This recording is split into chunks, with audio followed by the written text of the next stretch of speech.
Welcome back to another episode of the Backlog Breakdown. This is a video game podcast where we are trying to encourage and equip the church to engage the medium of video games wisely and responsibly. I'm one of your hosts, Josh, and with me today is my co-host, my brother in Christ, Nate. That's Hey, me. Nate. I've got How you like doing? a weird. I'm okay. I've got like a weird glare on my glasses, and I thought it might Oh. be a hair. It is a hair. Okay. Hair I glare. thought so. You know, that's what hair happens. glare. Just No, I'm pretty good. neither dude. here I nor mean, here. all things considered, full disclosure, I am absolutely shot. Okay. We Ouch. are deep. Yeah. Holes all through me. All right. That was stupid and terrible, and I hate that I said that. No, we're in. But you've peak. had quite a day. I'm tired.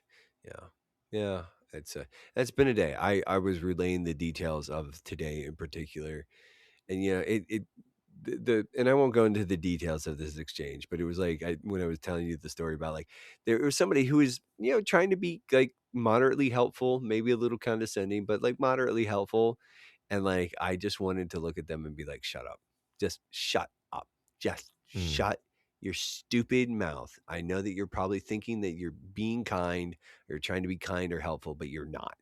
You're just being annoying. So shut up. I didn't say those things. I wanted to. Okay. I really okay. wanted to. Yeah. It's probably better. You don't. Yeah. All right. It's like, and it just kind of reminds me of like, you have that, the occasional experience. It doesn't happen all the time or even that often. It's like somebody's like, they've got something and you can tell that they're trying to be helpful, but you're just like, you're not being helpful. You're just being annoying.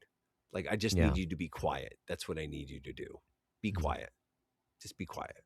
Anyways, I wonder if that's how people feel about me. Just be quiet. Just be quiet, Nate. You're done. Just be quiet. Please. Can you just I don't know. Stop talking? I doubt that anyone listening is feeling that way because they have the power to actually have that come true. But yeah, that's true. That's true. Maybe we're here and we've been here for a while. You've had kind of you've had a full day full of not necessarily things that you would want to go through. You know again. what, Josh? I kind of opened up and I kind of like hijacked everything and just was like, I kind of like had like, but like, I would really like to know, I think you were kind of like teeing this up and I'm just going to save you the effort, but like, I think I'd really like to know how it's been with you since we last spoke, because it has been, at this point in time, it's been a few weeks. It's That's been right. more than 2. It's been more than 2 weeks. Mm-hmm. Yeah. It's been an undisclosed amount of time since I last spoke. Yes. Yeah, we don't necessarily have to disclose that. I had some weird interactions earlier today. Just, you said that it's been rough for you. It's getting cold here. Well, that's part of how it's been, okay? I took a nice trip back to Texas with family for the past couple weeks. So that's why recording schedules have been off. We were able to kind of backfill some episodes. So it was great. Worked out really well. You guys couldn't even tell, could you? Ha ha ha. But I was able to spend Thanksgiving with family. It was a great time. And it afforded me some time to play some video games as well. So we will talk about video games in just a little bit. But we come back to Iowa, and there's a good, 8, 9, 10 inches of snow on the ground. So winter has certainly hit. Even though I know it's not technically winter, we're getting some of that winter weather. And, you sometimes you're going about your day and you see someone, and especially with the weather like it is outside, you just want to come alongside and help them out. But I'll just say you can run into some strange characters. I thought this guy that I was trying to help out, I thought that maybe he just had like snow in his hair because he'd been outside for a while, but it was white and wiry and puffy, and he just kept. It was hard to tell what he was saying, but I know it seemed urgent and it seemed important, and it has to do with this USB stick that he gave me. But we'll get to that in just a little bit. So before we get to that, we have some forms that we have to Mm. observe. Mm. We've been here, guys. We've been here 200 episodes. Today marks Yeah. episode 200. And it is, we have some things to share. We've got a lot, whether it's experiences, whatever. Um, so I forgive me for being a little scatterbrained. Our plans have changed a little bit from what we're gonna do because it just seems like based on some odd interactions that I've had today, we might be going another direction with this. But before that, we do have to observe the forms. This is just part of it. Forms must be observed. So that's how I've been. I've been great. I've been great. Today's been weird, but the past couple weeks been fantastic. Spending lots of time with family, a Mm-hmm. good amount of time with friends, prepping for Christmas. Love this time of year is great. I know obviously it's kind of difficult for you at work, but Yeah, you know. I did want to say though, like I was kind of Mm-hmm. thinking about this, like, yeah, peak sucks. It's like it's kind of like, Mm-hmm. but it is like Yep. flying by. I think though, what's been kind of cool is that Byron's 3, and so like this is the first Christmas that like he's Yeah. like vibing. He's like, oh, Okay. like something's going on. Yeah. Like this is kind of like what's going on, and he calls them prizes. Um, Nice. But, like, we got a bunch of, like, Amazon boxes. He's like, "Prizes." Mm-hmm. Like, yeah, he was like and Mm-hmm. then Megan told him they were daddy's prizes, daddy's presents. He was like, Ah, there you go. "Dada, prizes for you." You know? Yeah, Yeah, that's exciting. Oh, so, that's gonna be fun, man. That's gonna be yeah, fun. um, yeah, I'm, and I did wanna ask, like, and just as, like, we don't have to spend too much time on this. Like, Mhm, what do you like, obviously, like, we kind of Megan and I have been talking about it, and we're trying to sort of get at least within the like us. Like we can't mhm. like we can tell people like don't buy Byron stuff, but they're gonna do it anyway. So it's like it's not even like Sure. worth. Yeah. Yep. But we've decided that we're gonna kind of adopt this something they want, something they need, something to wear, and something to read model. So it's like Oh, I we're like kind of that. like, and even for just us, like we're trying to like kind of scale back because like Byron has like a bajillion toys, and like we got him a bunch of like Yeah. train stuff for his birthday, and like yeah, Mhm. so we're like we're kind of like we are minimizing like our just Mhm. Christmas stuff, but like so like obviously like I guess like the question is about like gift buying policy because like Sure. with my family, and I'm assuming that you guys were down in Texas. You probably did some. Did you do Christmas stuff with your family while you were down there? Yes. Okay, Yes, we did. Yeah. okay, yeah. Because like here in this actually this coming weekend, like of the week of recording this coming weekend, um, well not like tomorrow weekend. Anyway, but the in the coming weekend, we're gonna Mhm. it's we're gonna go out to my folks, and we're gonna do like Christmas stuff with that side. But like Sweet. we for a while it was like you just got the kids presents, right? Mhm. Like so the nieces and nephews got presents from everybody, and then we would do a gift exchange for the adults, or like and and then it got to be like gift exchange for the adults and then gift exchange for the kids. And 'Kay. now it's like for the adults, the kids do a gift exchange, but the adults basically we do like a white elephant thing. Okay, cool. And so this year I got some stuff like, and this year the theme was like buy bring some of like your favorite like and we have like a limit, but like bring some of your favorite things. And so like I picked out some things, and I thought about like giving An cigars and stuff, iPod. but what's that? An iPod. You bring up white elephant, and you have to say an iPod, right? Uh, yeah, yeah, yeah. I Just actually an iPod. I wish I had an iPod that worked still. That'd be hmm. kind of cool. It's a Now I'm thing. It's a thing. People refurbish them. Anyways, yeah, keep going. anyways, yeah, yeah. But yeah.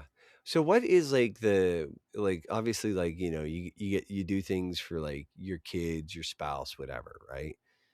What's your policy though for like the family, like the extended family gift giving? Like or like is this just maybe even something that you haven't spent a lot of time thinking about? Because like I was listening to somebody else talk about it like on a different podcast, and they were just like they're like they were kind of like ranting about how just like, the adults giving other adults Christmas presents is just like, he's like, it's unnecessary. We just need to stop doing it. And I was like, Hmm. but then, and it's like, as general rule, I agree with the sentiment. Like, I'm not buying my sisters and my brother, I'm not Hmm. buying presents for other adults, because like, we're all adults. If you need Yeah. something, or you want something, you will more than likely buy it yourself. But I do Right. like the Right. idea of like this sort of like, you have sort of like a white elephant gift exchange kind of thing, where Hmm. it's like, you have like a theme or whatever, and you buy stuff and you bring it in, and then like you kind of do like, yeah, I think that's fun, and that's fine. Yeah. Yeah. But So, in general, like where we're at right now, it's not too crazy with like my nieces and nephews. I've got 5 of them on my side of the family, and so we'll usually get present or yeah, two for yeah, each yeah. of them for sure. When it comes to the adults, what we've done, I don't think we did it last year. I think we just said no, we're not going to. Since the move up here, it's been much more about like, hey, so long as we can get together, like it's much more meaningful that we just spend some time together than it Mm-hmm. is actually getting each other gifts. But for years previous to that, and this year as well, we just do a secret sibling, which is where you throw all the names in a hat and you pick someone. um, I as a male, I agree with you that generally anything that I want, I'd probably just buy. So Mm-hmm. I'm somewhat difficult to get gifts for because I'm kind of just like, I've got everything. I could load up, 6 or 7 video games in a wish list and send that out, but no, I'm not going to do that. I put one on my wish list and Or actually I came up with more stuff than I thought. I think I had like 4 or 5 things that I sent on an Amazon wish list. Frankly, I think in general, it's much more fun to give than to receive, uh, mm-hmm. because I'm not like a kid where I have my eye on 1 or 2 things that I really want for Christmas. Like, no, I'm kind of like kicking myself to try and find ideas of stuff that people can get me. But I do like the idea of giving another sibling a gift. So, and I say sibling, obviously, siblings, spouses are in that as well. So it's just kind of like our side of the family, what we do. We generally try and pitch in to get my parents something as well. So we'll Yeah. figure that out. But that's how we do it. So Okay. yeah, Yeah. No, there we I go. just like, yeah, I was like, because like, I was just, I guess kind of in listening to the other podcast, I was kind of a little shocked that like this Okay. person was like a grown adult and Hmm. still had family members who were like, no, we're buying each other presents. I was just Okay. like, oh, man, I would have just like a long time ago been like, you do you. I'm not I'm not doing this. Yeah. Like, Yeah. um, I know that there are certain types of people that really enjoy giving gifts and that are really good at it. yeah, And that's I know cool. that for some people, yeah, that's like that's almost like their love language or whatever. Like that's Right. like I'm but I'm just like, yeah, yeah. Hmm. I think like this year, like I said, the theme for the white elephant, I think is a good Yeah, one. that's Is cool. like, what is stuff that you, and it makes it really easy. It's like, Hmm. this is stuff that I'm into. Like, this is like the stuff that I've been into, this year a lot. You know what I'm saying? It's Hmm. like, but Hmm. you also want to get sort of like the more generalized things. Like, it's like, I could be like, oh, here's a video game, but it's like, I got some other stuff. Like, here's a book that I've enjoyed or found Yep. useful over the last year or last part of the last year. Yeah. So yeah. Um, Cool. so yeah, Awesome. I'm Well, not, I mean, I don't think that's how any of it's my been. family listens to the podcast. Well, I know my Okay. nephew does. Or Yeah. he did. He might still. I don't know. I'll have to check in with him. But yeah, anyways, yeah. So Nice. Nice. Well, that now that I guess we have already shared some experiences, but we have more that we need to share as mm, well. Press start. What's on your mind? Books. Go. Tracks. The best we can find. Chew it I up. love that We're one. ready to It sounds like play. Sharing the loot in a brand an new AI way. belch. HP Share.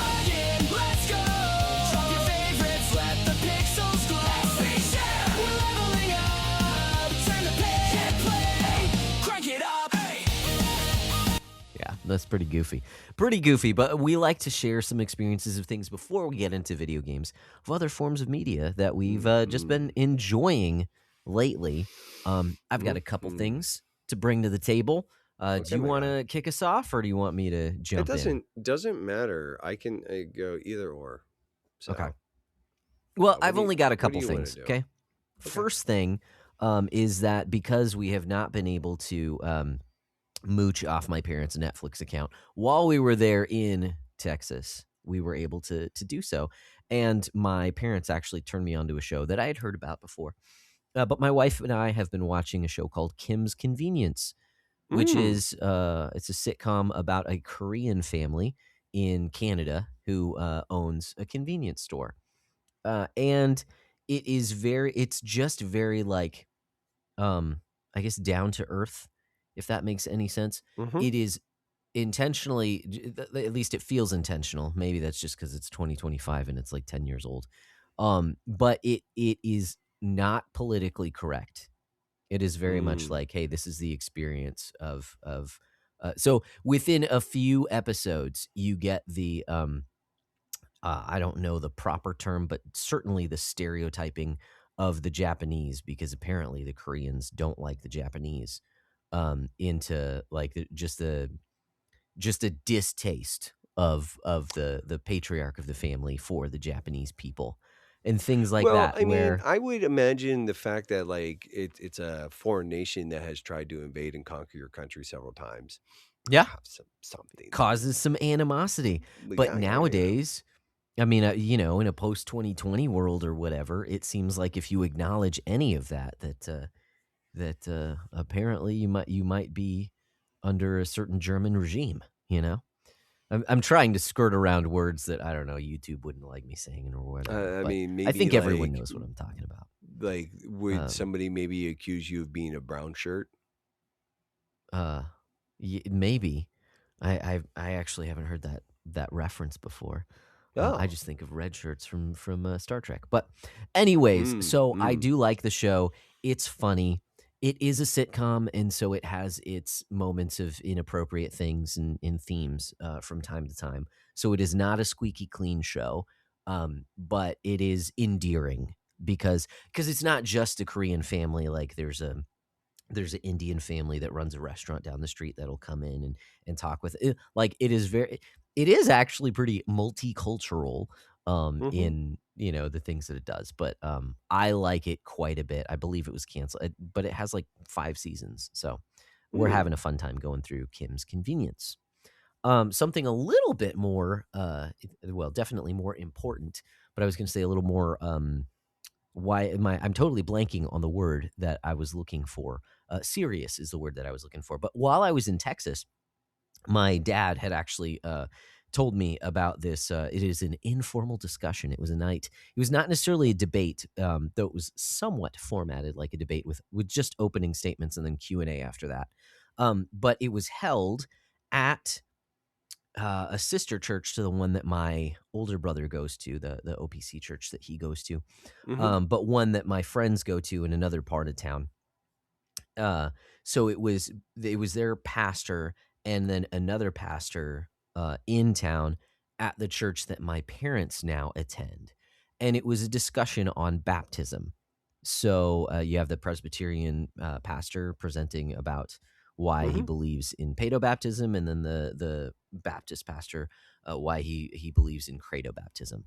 And me and my dad were able to go to that, and it was a great time. I really enjoyed it. And so, as I'm thinking about, just experiences that I would like to share, they actually recorded it. And so there's video recording, and I'll drop a link for that in the description or notes or whatever, wherever you're listening to this. If you want to check it out, it was a good time to hear from both sides. It was done. Like these pastors are friends. They acknowledge at the Mhm. at the top of the night, like, hey, this is a secondary issue. It's not a primary issue, but it Mhm. is one that we hold, that we have strong convictions for, and here's Yeah. why. Like, you get to hear why, and then you get to ask questions. So it was a great time, and there's a link for that as well if you want to check it out. So Cool. those are things I want to share.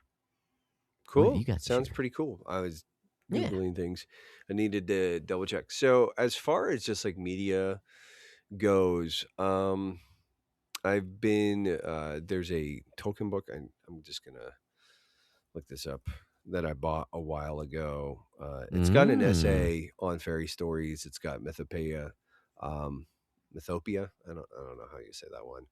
Hmm. It's got Leaf by Niggle, which is Okay. not like it's like even saying that out loud, I'm like, ooh, that one makes me a little uncomfortable.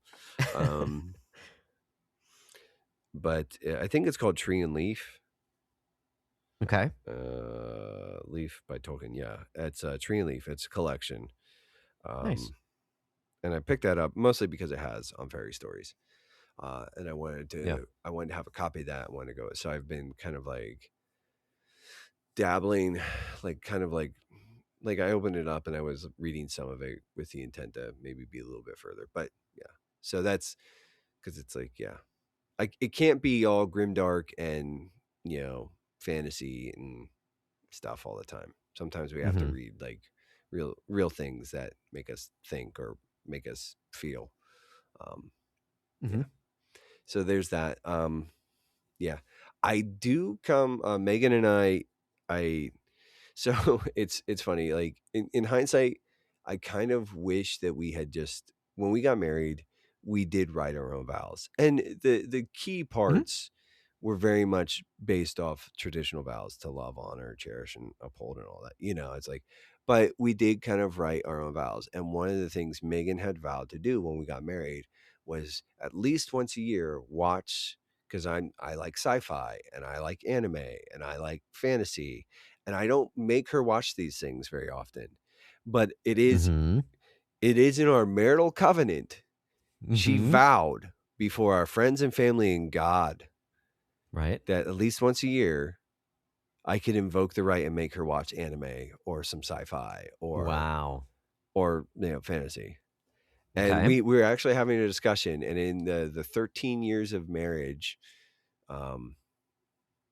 well, 12, but going on 13, I have only invoked this like 5 times. Okay. And that's fine. It's like I'm not. But I actually like I came to the conclusion that and you and I had a bit of a conversation about this. Your Lie in April. It's that slice of Mm-hmm. life sort of like it's I love that anime. Okay. Like it might be like top 5 for me. Okay. Now the intro, like you pointed this out and actually Megan pointed this out and I like since it's sort of being made aware of it, the intro to that, like the intro sequence Mm-hmm. does have like them doing like the magical girl transformation dance thing kind of like, and so like they're not naked, but they're not naked. Like Yeah. it's It's like like silhouetted. Yeah. it's Mm-hmm. silhouetted and it's weird and it's like especially since these kids are like middle schoolers. Yeah, Right. I was like, what? Like you were like, yeah, isn't there like a weird like naked thing? And then Megan and I were watching it and she's like, why is that girl naked? And I was like, what are you talking about? And because I don't pay attention to the opening sequences. And also Right. Right. like it's anime. So it's like I've seen a bajillion magical girl transformations. Like where it's like, oh, I get naked, but not really. It's like magical light, sparkle, change time. Like, anyways, you Yeah. just, It's done in silhouette. It's not actual. Yeah. and Yeah. is it weird and unnecessary? Absolutely. But they do it Yeah. because the Japanese people are weird and they do unnecessary things. Anyways, like weebs are weird. How about that? Not Japanese people are weird.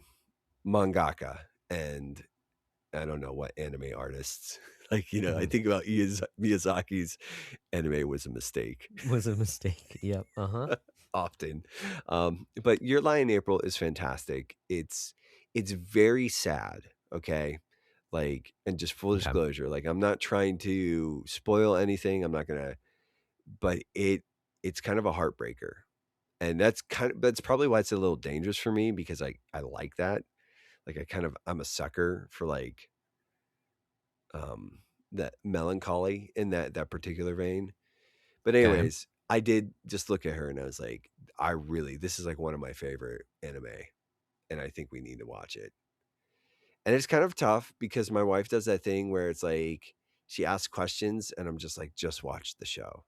Just watch the show. Mm-hmm. Like it's Mm-hmm. okay. Just watch the show. And but she's like, why did this happen? Blah blah blah blah. And she's like, and then she does like the commentary, like girl, like stop being stupid, like kind of like Yeah. that, like. Oh yeah. Oh yeah. And I'm just like, can you just watch it? And I did look at her at one point in time. I said, this isn't going to get you out of this. I was like, you realize that like all your commentary and everything else, you still have to watch all of this. Like I've invoked my right. So we're watching that together, and we've watched like 3 or 4 episodes together so far. And I really do. There are a couple of things in there. I think like one, the art style in Your Lie in April is pretty significantly different. It doesn't Okay. have like, it actually kind of, there's something about the character designs and the silhouettes and everything else like that actually kind of reminds me of like the art, like the key art from the Persona games. I can't remember Okay. the Okay. individual Yeah. responsible for that right now. There's something about it that they kind of like hit me the same way. Not quite, Interesting. but there's something like they sort of vibe the same way in my head. But so we've been doing that. But that's not new. But I have to, like, okay. So we both like Bakugan, right? We both like the fact that it's kind of like a subversion, or like it's not even a subversion, but it's a shonen anime without being shonen. Like it's a shonen anime. Bakuman, yes. Bakuman. You said Jeez, Bakugan. Bakugan's I'm about pretty sure the that's the monsters. the tops. Whatever. Oh yeah. Bakuman. Yes. Yeah. Bakugan is about like it's like we have Digimon at home, which is even further down the line from like we have Pokemon at home. At this point in time, it's like the great value brand. Anyways, Bakuman, we both like that, right? Like we're both like, this is really cool. It's like it's kind of a little slice of lifey, but it's really just a shonen anime in the context of like, but using like mangaka and that whole like that framework, right? Yeah. Parker, he and I were talking, and he kind of like, he brought out like a little bit of weeb stuff, and he's like, have you watched Rising Impact? And I was like, no. He's like, okay. He's like, it's a golf anime. And I was like, he's like, hold on, hear me out. He's like, the reason I think that you would like this is because it's like, one, it's like it's almost kind of like playing with Arthurian legend. So like there's a character named Gawain, there's a character named Lancelot. That like, okay. Interesting. It's also a shonen, but it's set in golf. Like, and it's brilliant and it's charming, and it's like the art direction isn't my favorite. Like I think like there's some really good key character designs that are really, really good. But it also is like the rest, like the non-essential characters are like kind of like they're whatever. Like, I love this. Like it is funny, it is wholesome, it is charming. It's just like, and it's really engaging. And it's like I'm just like, I love this. Nice. Rising Impact on Netflix. It's fantastic. And again, it's not like the best art in the world, but I'm like, yeah, I kind of like it. And it kind of reminds me of like, you remember Golf Story, and how like Golf Story is like a great game. And like I play Golf Story, and I know that it's not like real golf, but like I'm watching Rising Impact, and when I play Golf Story, like I have these moments where it's like, do I like golf? Like, do I like golf? I've never really played golf. I've gone to the driving range and smashed a bucket of balls, but I've never played golf. And I was like, am I like a closeted golfer? something like dude, like anyways, Rising Impact is a ton of fun, and I wholeheartedly recommend it. Nice. So yeah, like that's really like the non. It's like it's probably working itself into like at least like top 25, like for me. Yeah. Okay. Yeah. I mean, it might even be top 10 because it's pretty brilliant. It's like it's just Oh, really wow. sweet. It's really charming, and it's like yeah. So Dang, you do like golf. I do like golf. I like golf. Who knew? I didn't because I've never played it. But like I guess I just love golf. Here I am. Yeah. No, it's weird, but yeah, Rising Impact, if you get a chance to watch it, I think it's like it's really, but yeah, you guys don't mooch off your parents' Netflix anymore. So It's been working for Kim's convenience. I probably shouldn't say that out loud, but I did. But every time we go to watch it, we're like, is it actually going to work? Is it actually going to work? Surprisingly, it has been so far. Well, anyways, if you want to, like, after you're done with Kim's convenience, if you want to risk it, check out Rising Impact. It's really fun, and like it's something that like the kids could probably watch with you, and it'd be fun. Okay, nice. Yeah, it's sweet. Yeah, Gawain is like the main character, and he's a small child who has like an incredibly powerful drive. Okay. Like, yeah, sweet. but yeah, nice. Are those the experiences? Those are the well, I was just gonna say his foil, and it's like obviously like most minor of spoils because I think it happens by like the third episode. But like he becomes rivals and friends with Lancelot, who is like who has like an unbeatable putting game. Okay. Like Lancelot just like crushes his putts every time. Like, and they have like their techniques and stuff, like their secret powers. So it's like, yeah, it's interesting. Yeah, it's dude, it's a shonen set in golf with a bunch of Arthurian legend, and I'm just like, yo, I'm like, let's freaking go. And it's does he like pull a driver out of a river or something like that? No. They are like part of the arc that they're in right now, though. There's this tournament where they get like these basically clubs of the round table, where like the winner gets like this like mythical club kind of thing. And and yeah, and it's funny because like Gawain is a driver, so like he always uses like the driver, like and then like Lancelot, and so there's like another character that they introduce at some point in time who's like he's a mid-range character, and it's like, but now you have like the three, like these are the three like legends that like anyways, it's fun and it's really sweet, and it's like there's 2 seasons on Netflix, and I'm pretty sure there's a third in the works. So, cool. Yeah, it's pretty cool. But yeah, that's all the non-video game related media that I have to talk about. Cool. So yeah, nice. Well, then let's go ahead and move on to these video games because we are a video game podcast. We do like to play video games, and sometimes we like to acquire video games and add them to our backlogs. Even though we like to break down our backlogs, we like to beat down our backlogs. Sometimes we add more to the pile. And in my case, I have added quite a bit to the pile for a couple different reasons. One is that finishing up my so we have this meta, the beatdown that we run all year, and I finished up my locked and loaded list that I set at the beginning of the year, so I got a bunch of extra points that allowed me to be a little bit more free with my pickups. And since it's towards the end of the year, I can look towards next year to play some of these games.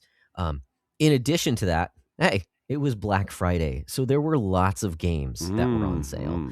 So I started my little buying spree by purchasing the Marvel vs. Capcom collection because I had a $10 gift card to Best Buy and it was on sale for $20, I believe. So that was $10 out of pocket for me to pick up this collection that has like 7 or 8 different fighting games on it, including Marvel vs. Capcom and Marvel vs. Capcom 2. So I was itching to play the games, but I did not because I also own some other fighting games that I haven't put a lot of time into. But we'll get to that in just a second. That is the way that I assuaged my my temptation to immediately kind of rip open the game and start playing it. Which there's nothing wrong with that, but because I want to focus on my backlog, I decided not to do that. So, Marvel vs. Capcom Collection is the first game that I picked up. And then, like I said, I was just kind of free with stuff because since I was on a fighting game kick, the Capcom Fighting Collection #2, which is another like 7 or 8 fighting games, including Street Fighter versus SNK 2, Mark of the Millennium, I believe is what that one's called, or maybe that was the first one. Anyways, both of them are on there. It also includes, this is why I picked it up really, it also includes Power Stone and Power Stone 2.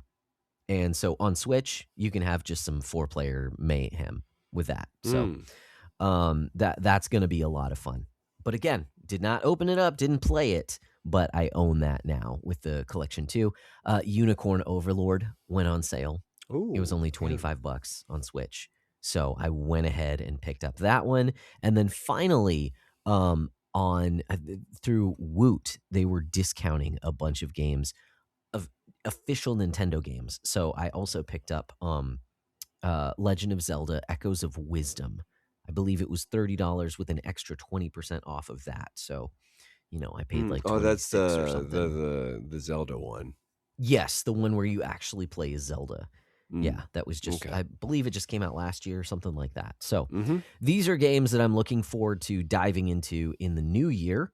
After after it's officially moves to my backlog at that point, according to the game that we play all year to focus on our backlog.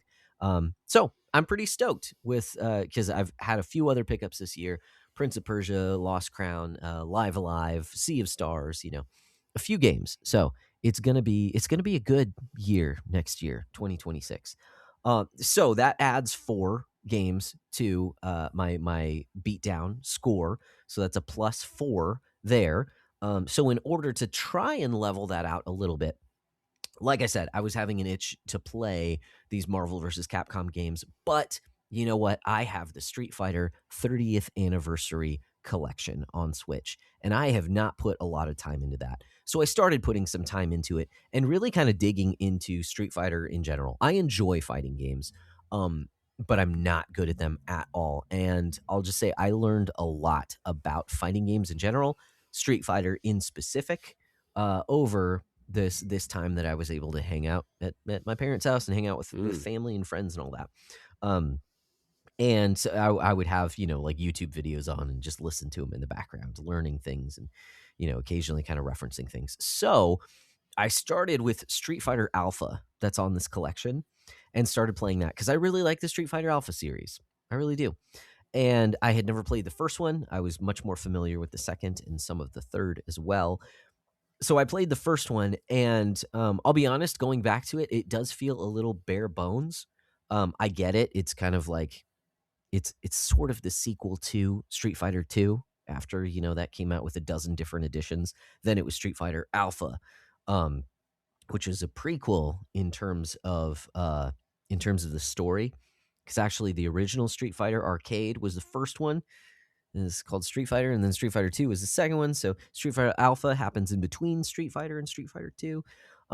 Anyways, I was playing some Street Fighter Alpha, and because it's a fighting game, obviously you don't have to do too much in order to beat the game, in order to roll credits, and and these are arcade ports of these games. So I did beat Street Fighter Alpha with a few different characters.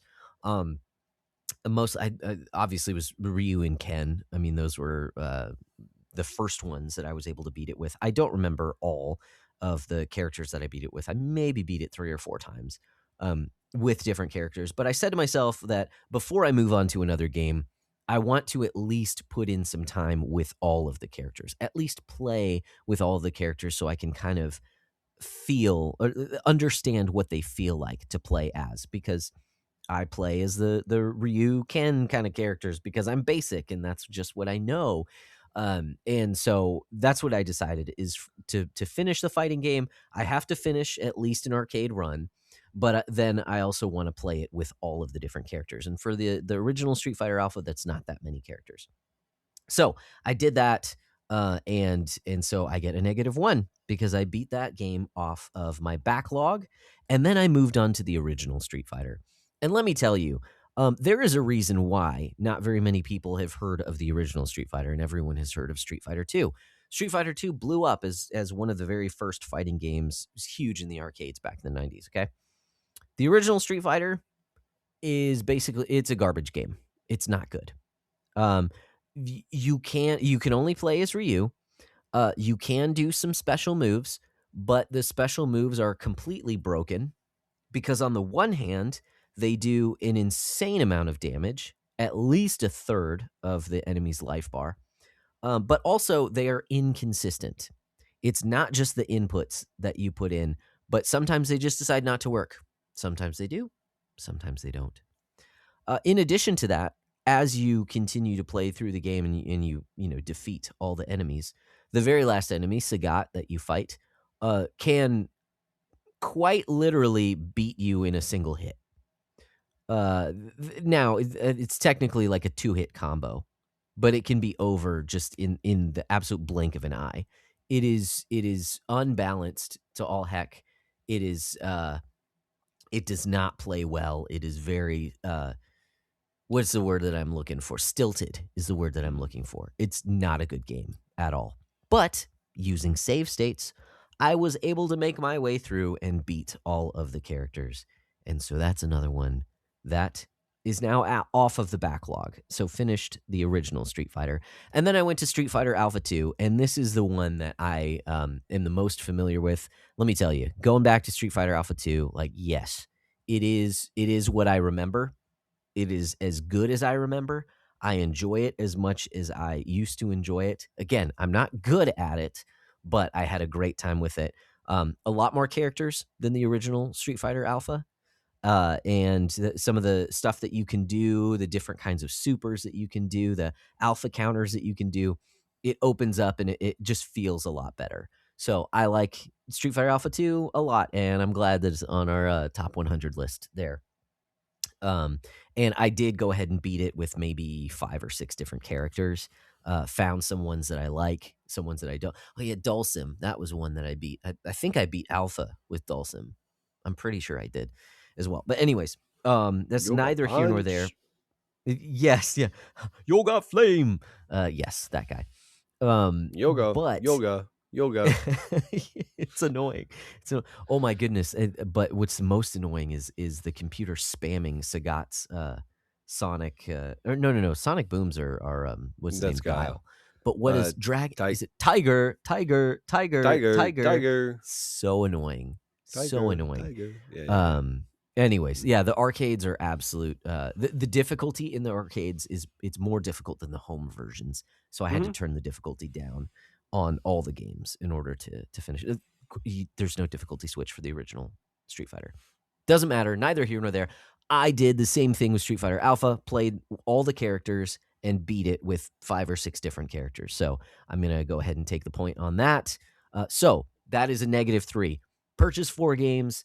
Finished 3 games. I'm still playing Pokemon Heart Gold, still playing a little bit of Halo 4. Hope to finish that one out with my son Ollie by the end of the year. But more on that in the next episode. So Cool. with 4 games purchased, 3 games finished, my current total for the year for the beatdown is -22. Wow. That's where I'm sitting at. Look at you. Yeah, Look at you. pretty nice. Yeah. Well, I mean, and we talked about like my acquisition spree, a couple weeks ago or a couple episodes ago. Yeah, I haven't really. So I kind of like there was a couple like weeks because there was like a week or so where I didn't really do much at all. I have Okay. like I'm not trying to jinx myself, but I do think I've kind of hit like a like a stopping point with Snap. Like I'm kind of like Okay. I've been Yep. kind of trying to like I don't want to say wean myself off, but after last season, I had a pretty great time last season, and I'm not saying that I won't Okay. play ever again or that I won't play anymore at all, but I do feel like it's kind of like the current season is good. I like the cards. It's interesting, but I'm also kind of like I've had my fill. Do you know what I'm saying? Like it's kind of Oh, like I've hit totally. Yeah. that point where it's like I'm like, oh yeah, okay. Like I feel Hmm. like this is like okay, like I have gotten everything I wanted out of Marvel Snap. Like, um, so I don't know. Like I said, it's not that I won't play it at all anymore, but I do think like I'm just kind of like I'm okay. Like a new season started actually a couple weeks ago at this point in time, and I barely played at all. Just because like I'm not. There was a mode that was introduced that I did play some of that, and I was like, okay, like this is fun, but like, yeah, I'm just not. Yeah, I think I'm just like at the very least, I'm gonna probably take a pretty significant break, but Okay. it's like I'm done. But it's like I might like I'm gonna keep it installed on my computer, and I might play Okay. occasionally. But I don't think it's gonna be like, oh hey, like it's Marvel Snap. I've got to get to Infinite, and I've got it's like all Hmm. that stuff. Like I'm kind of done. Um, and apparently just in time because I I had a friend who bought a PS5 and he's like, "What games do you like on PS5?" And I said, "I play a bunch of stuff." And I said, "But you like shooters?" I said, "It's really hard for me to recommend this one." I said, "Because it's kind of weird, it's kind of incoherent." I said, "It's awesome." I said, "It's an excellent shooter. It's probably one of the best shooters I've ever played, but it's kind of hard to get into." And I said, "It's Destiny 2." And so like he checked out the Okay. vanilla version and then we started playing together and then that basically I'm kind of back in Destiny land. I just like yeah, I've Okay. and it's not I'm not nearly as like sweaty as about it as I have been in the past, but it's like it's just Gotcha. it's a great game. It's like great vibes. Um actually I don't know if I should count it or not. Like I picked up the new content. I don't know, like it was deeply discounted and I had like a bunch of Hmm. store credit. I don't know. Like, I guess I could count it because, like, whatever. So I picked up Edge of Fate and Renegades, which is like the new content, and it's like Okay. I paid like $5 of my own money. Like I had a Mhm. bunch of PSN credit, and I picked them up, and I've kind of been playing those.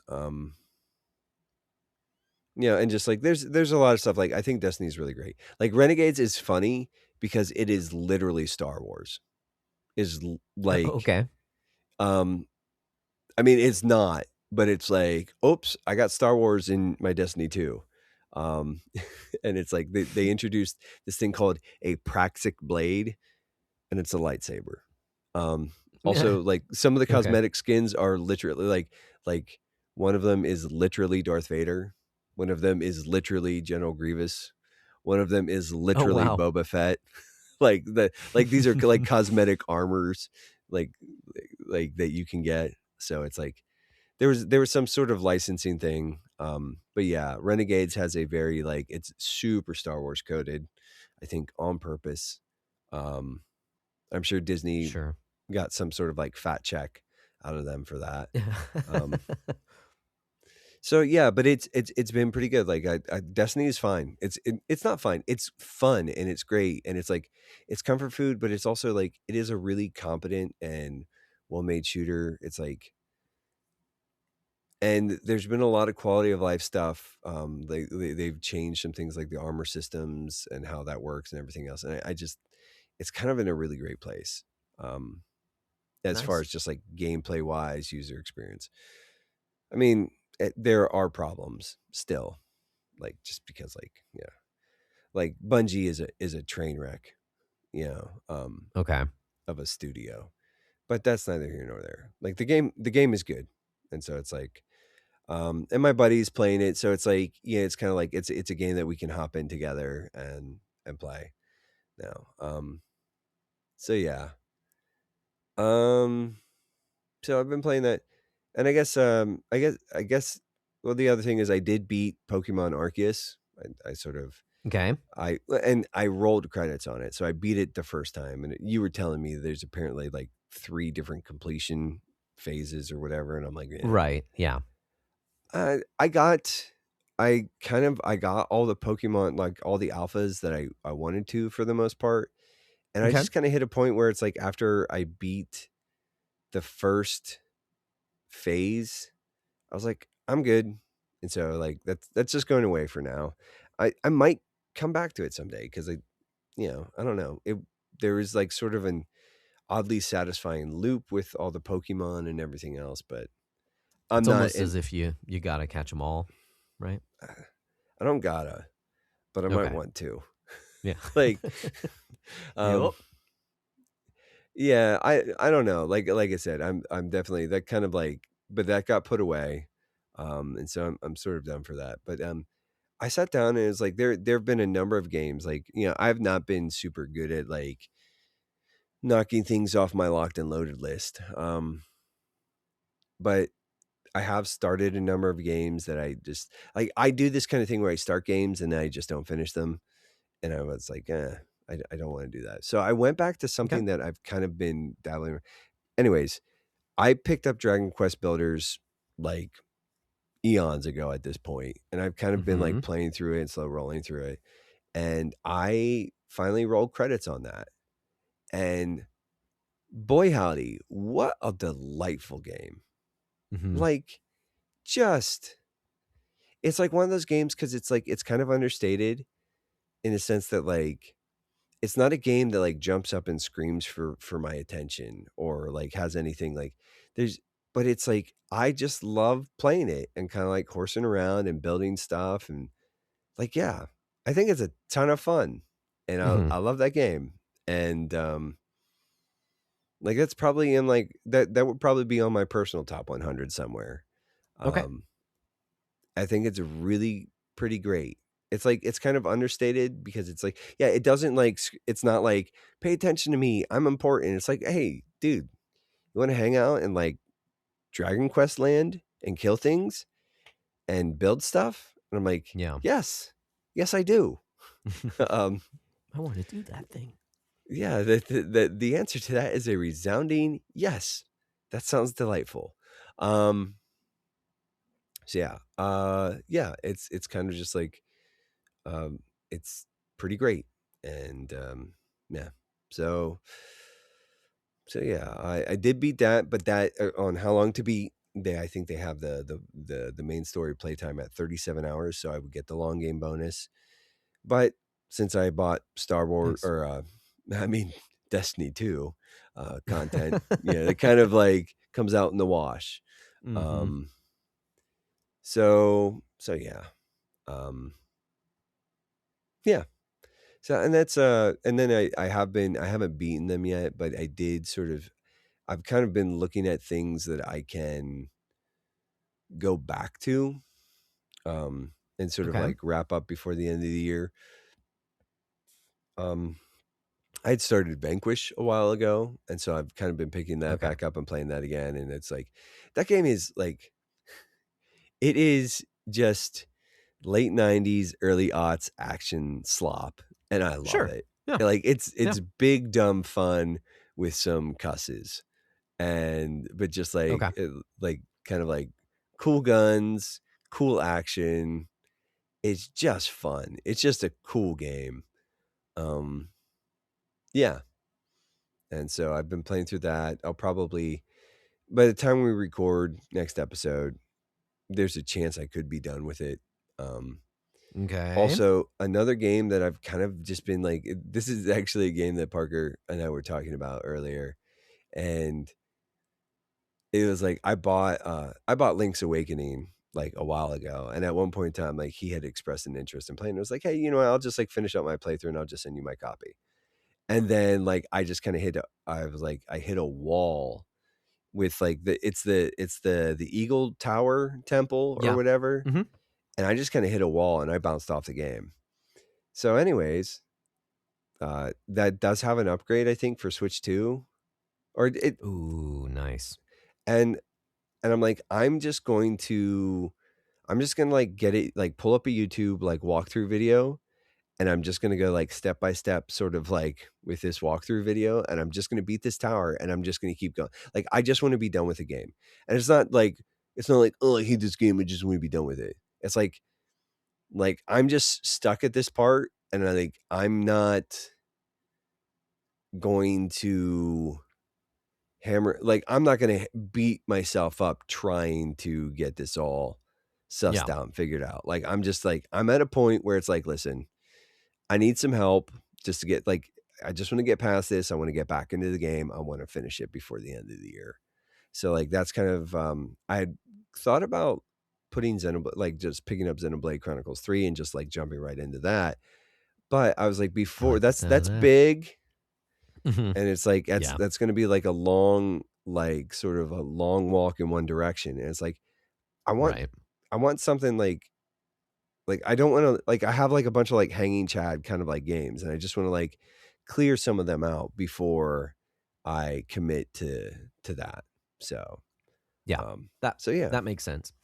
And that was something, if you don't mind me kind of butting in for just a second. Yeah, yeah. That was something that I found interesting as I was getting into these fighting games too, because they're much more quick hits and they're more intense. So like Mhm. I had expressed interest in like, hey, cozy games, like I'm playing Pokemon Heart Gold, and that's Mhm. much more it's much more slow paced and cozy. And then you go to not necessarily the extreme end, but I mean, in terms of like dopamine release, like you're in it with a fighting game. And so Yeah. it was fun to get caught up in that for a while, and now to go back to something more cozy. And it's just fun to go back and forth. Yeah. But I I think surprised myself wanting to play these fighting games for that reason. yeah, that is kind of like, Dragon Quest Builders and Destiny 2. Like they're kind of like Dragon Quest Yeah. Builders is like Yeah. cozy. It's just like you kind of plod along and you kind of like whatever. And then it's like, but like Destiny 2 is like, nah, man. Yeah. Like Yeah. w- Kind of we are sweaty. shooting all the aliens, all the Mm-hmm. bad guys. Like, and yeah, so it's just kind of fun. But yeah. So yeah, that's really all I've been playing. So it's just like hasn't really been a ton. Like I said, I haven't. Surprising. Like I said, it was sort of surprising because like I did not like honestly like getting back into Destiny 2 in any sort of more like I'm not like fully down that hole, right? But I'm a little more invested than I anticipated being. Where it's like, oh no, I actually just do like playing this game. Like, and I'm not just like only playing when like my friends or my brother is on or whatever. It's like, Mm-hmm. no, I do find myself sort of just like queuing up some solo stuff and like running around and kind of doing that for a while. And Yeah. so Destiny, yeah, that was just not on my bingo card where I was like, I didn't see that one coming. And it's like Right. whatever. I'm not mad. It's not like, oh, I'm mad about it. I actually, it's kind of one of those things where I'm like, I'm kind of glad to be back into it and enjoying it and playing it again, but also like just like dodging like the sweaty, you know what I'm saying? Like the Mm-hmm. oh hey, like anyways, yeah, it's cool. It's Destiny is a great game. I actually need to get a hold of a friend of the show. He had somebody on, friend of the show, Quick Mark Erickson Yes. from Quick Play. He had somebody on a while ago at this point in time who was like my game of the decade is Destiny 2. And I was like, oh, that is I don't hate that take. I really like Hmm. that. That's like a really like I kind of vibe with that. Like I like Destiny 2 a lot. It's been like one Mm-hmm. of my favorite things that I've been exposed to in the last several years. And yeah, so I was gonna yeah, I need to get a hold of Mark so that I can find that dude and be like, hey, how often do you play and do you have a fire team? And if you have any vacancies or you want to like jam, like I don't get super sweaty, but I play a good bit and I'm not terrible at it. So Nice. yeah, that might be fun. Might be fun. Yeah. That's So awesome. yeah. But yeah, that's what all I've been playing. Like I said, no real headway. Like yeah, it's kind of like because it is it is December, it is peak. Like Right. I'm Yeah. really just kind of like in. Well, that was like the other thing. It's like, do I want to be trying to like chew on Xenoblade Chronicles 3 when I'm just like battling like basically exhaustion?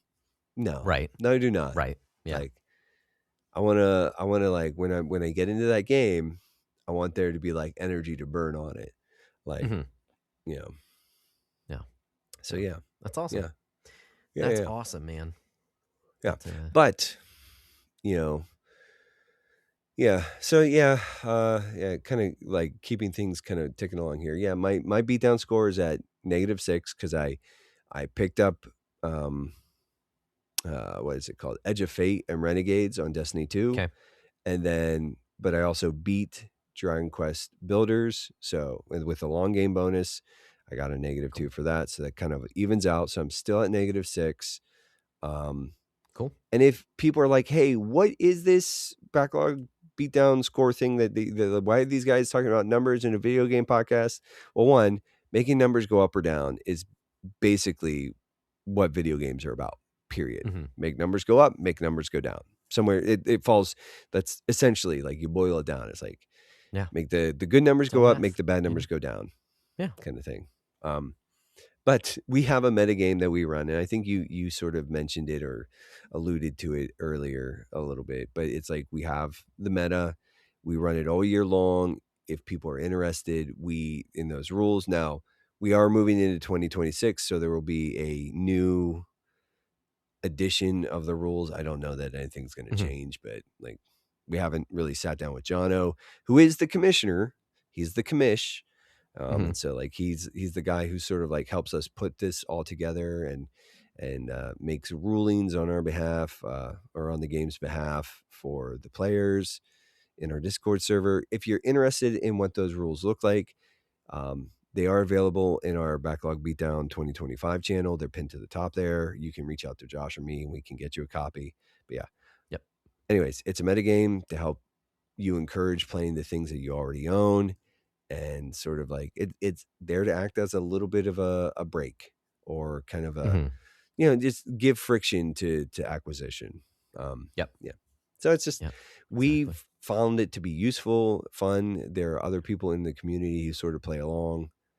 Yeah, it's cool. And if it sounds like you're like, hey, that sounds kind of cool, I might want to do that. Like reach out to us, let us know, join us in Discord, all those things. In addition to that, if you like what we're doing here on this show, right? Um, for as little as $1 a month, or as much as you want to give us a month, we have a Patreon. You can look at it as a tip jar, or you can look at it as a way to maybe partner with us as we sort of, again, sort of build this thing out, look, trying to encourage and equip the church to engage with video games wisely and well, right? And it comes with perks. So all of our patrons get early and uncut access to each and every episode. There's a patron exclusive podcast called the Bro Hang. Tends to be a little more, I don't know, free form, sort of like Oh. stream of consciousness kind of thing. Like it's not always video game related. Sometimes it is. But yeah, it tends to be just a little more like rambly and kind of like, yeah, it's a mixed bag. It's kind of like Mexican candy. There's some complex flavors going on in there. Yeah, but yeah, if you like the banter that Josh and I do, or if you don't like, but you're just looking for something else, like it's there. They also get all of our patrons get access to our recording schedule so they can see Oh, yeah. what our planned topics are. And they can contribute, and they also get voting rights. Every year our patrons pick a number of games. This coming year, we have sort of changed how that works. It used to just be like patrons would get to nominate games and then we would try to play them. In the coming year, we're kind of like There's going to be a limited number of games for our patrons to pick and vote on. Like they're all going to be able to make nominations and vote on and everything else. But just for our sanity and, kind of,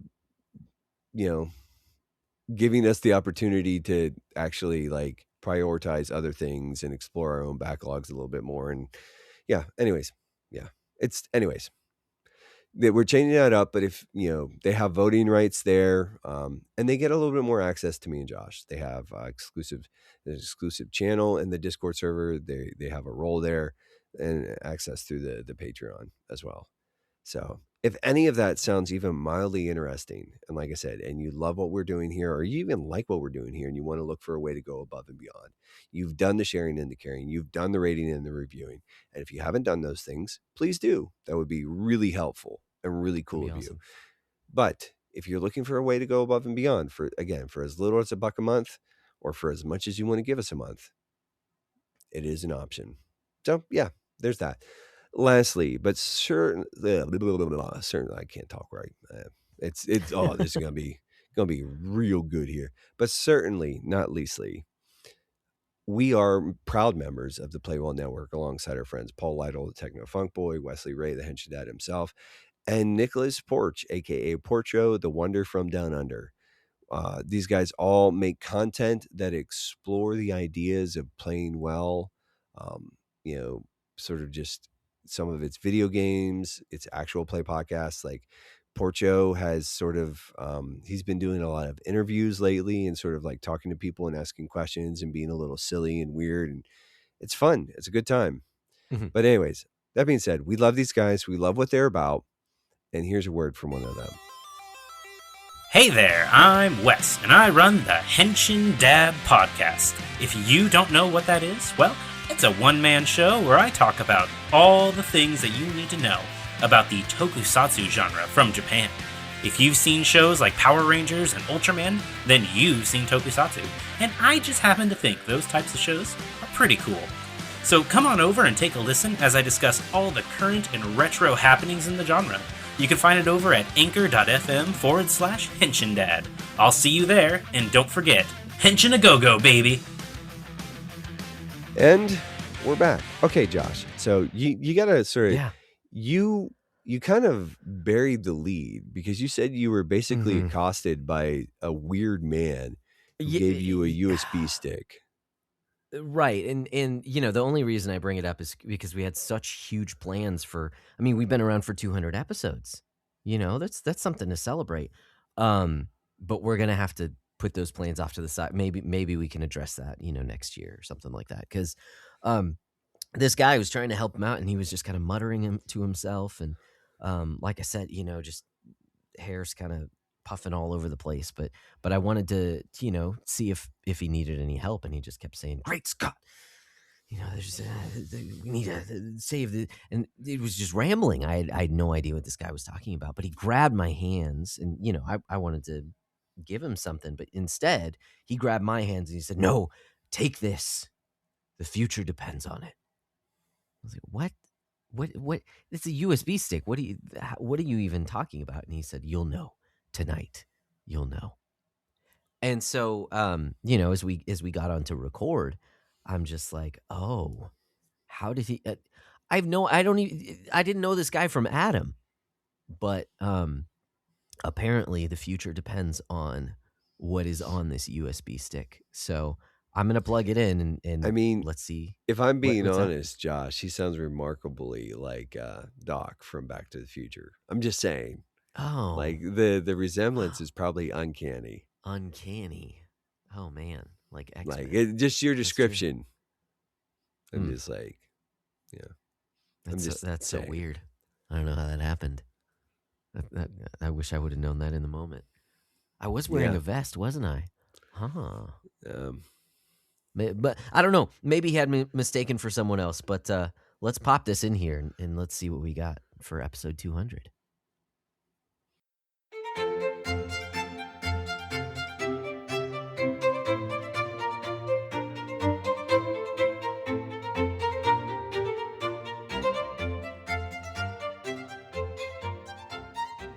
Behind the Breakdown. a look at the Backlog Breakdown podcast at 200 episodes. In the annals of human culture, few phenomena have so boldly sought to unite theology, philosophy, and the crushing weight of an ever-growing Steam library as the Backlog Breakdown.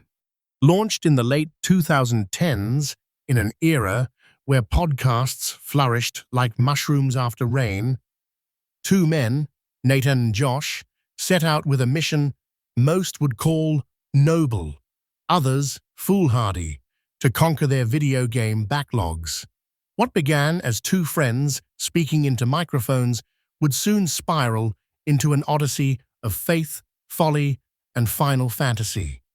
But to understand their rise, one must first return to the beginning.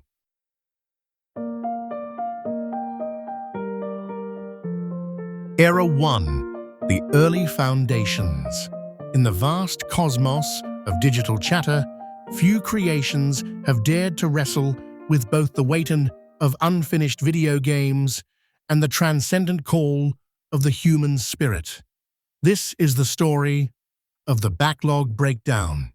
Before the book clubs, before the bite-sized reflections, there was fast food.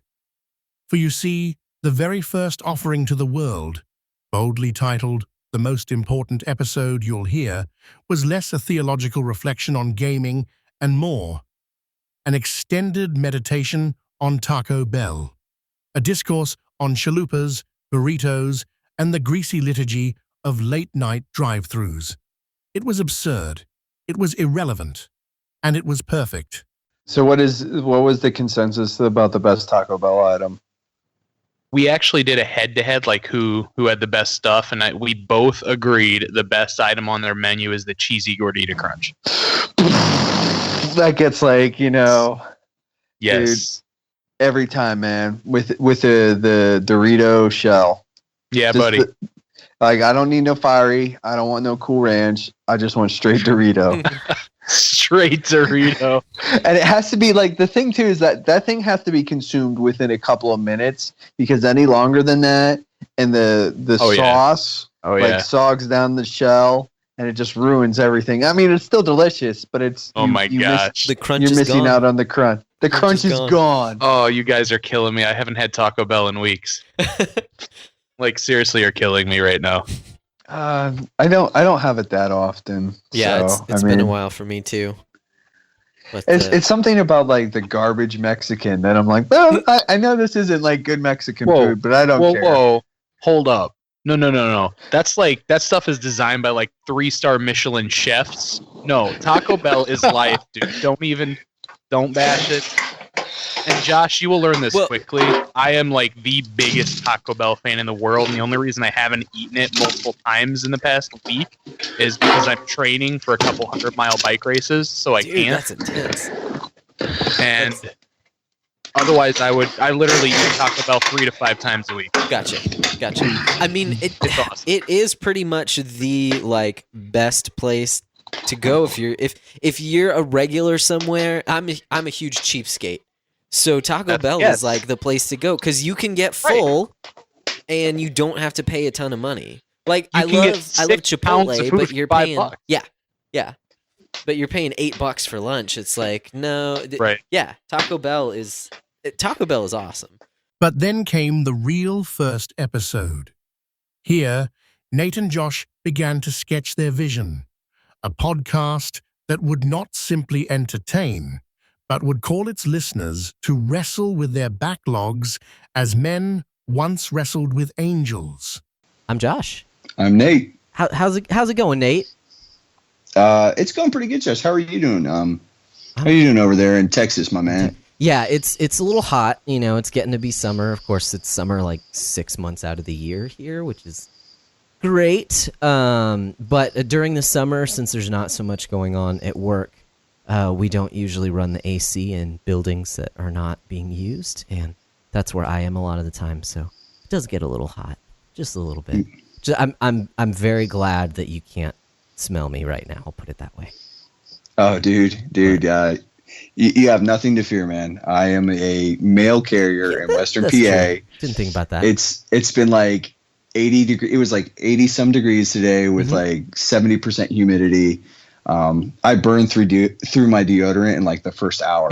So we could literally just talk about the weather every podcast at the very beginning. That's our new opening, is how is the weather? Because we're two old men talking about the weather. And that's why we titled this The Backlog Breakdown. Yes.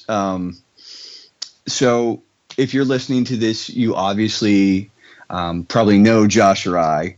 I'm going to assume that you know one of the two of us. But this is kind of a spin-off podcast from our Facebook group, the Backlog Book Club, where we get together, and the goal is essentially to sort of play through a bunch of the video games that we've sort of amassed, like our backlogs.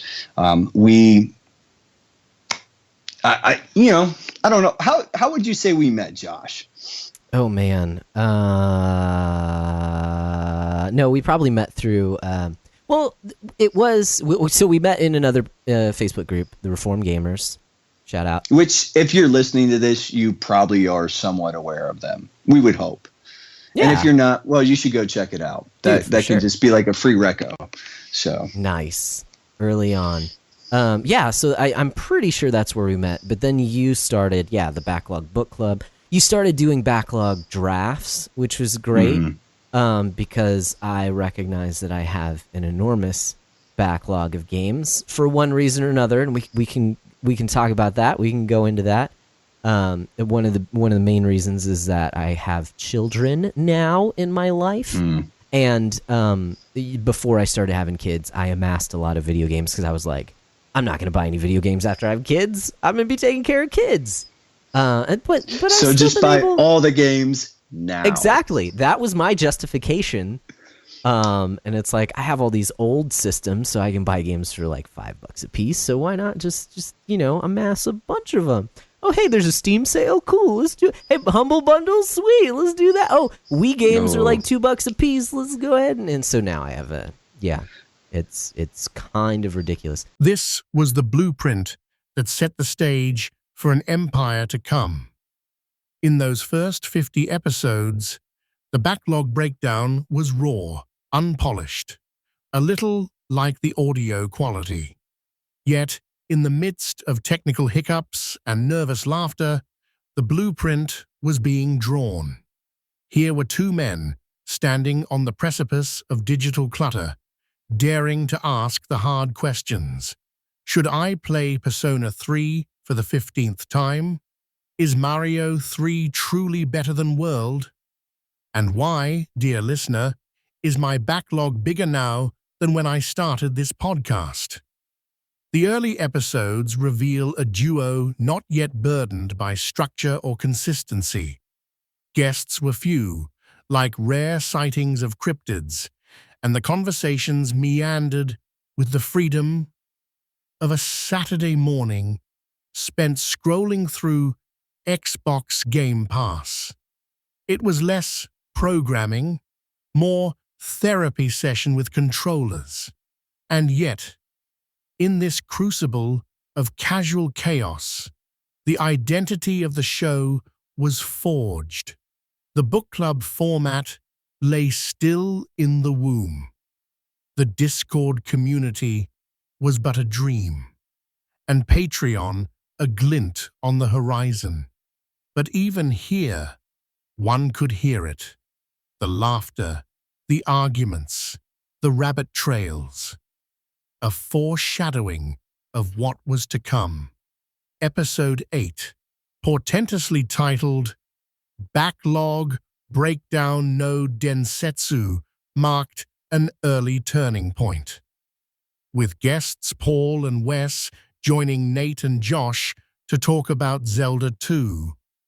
The Adventure of Link, the conversation laid not only the foundation for future collaboration, but also for what would one day become the Playwell Network. A network, scholars note, that would approach recreation not with mere indulgence, but with thoughtfulness, at least until the rabbit trails kicked in. It's time to break down all your backlogs. You got the beast from the east and the mouth from the south. Oh, yeah. What's up, Josh? Hey, man, I'm doing great. And, along with the beast from the east, the mouth from the south, we also have our friend over there on the West Coast. West Coast West. Holla!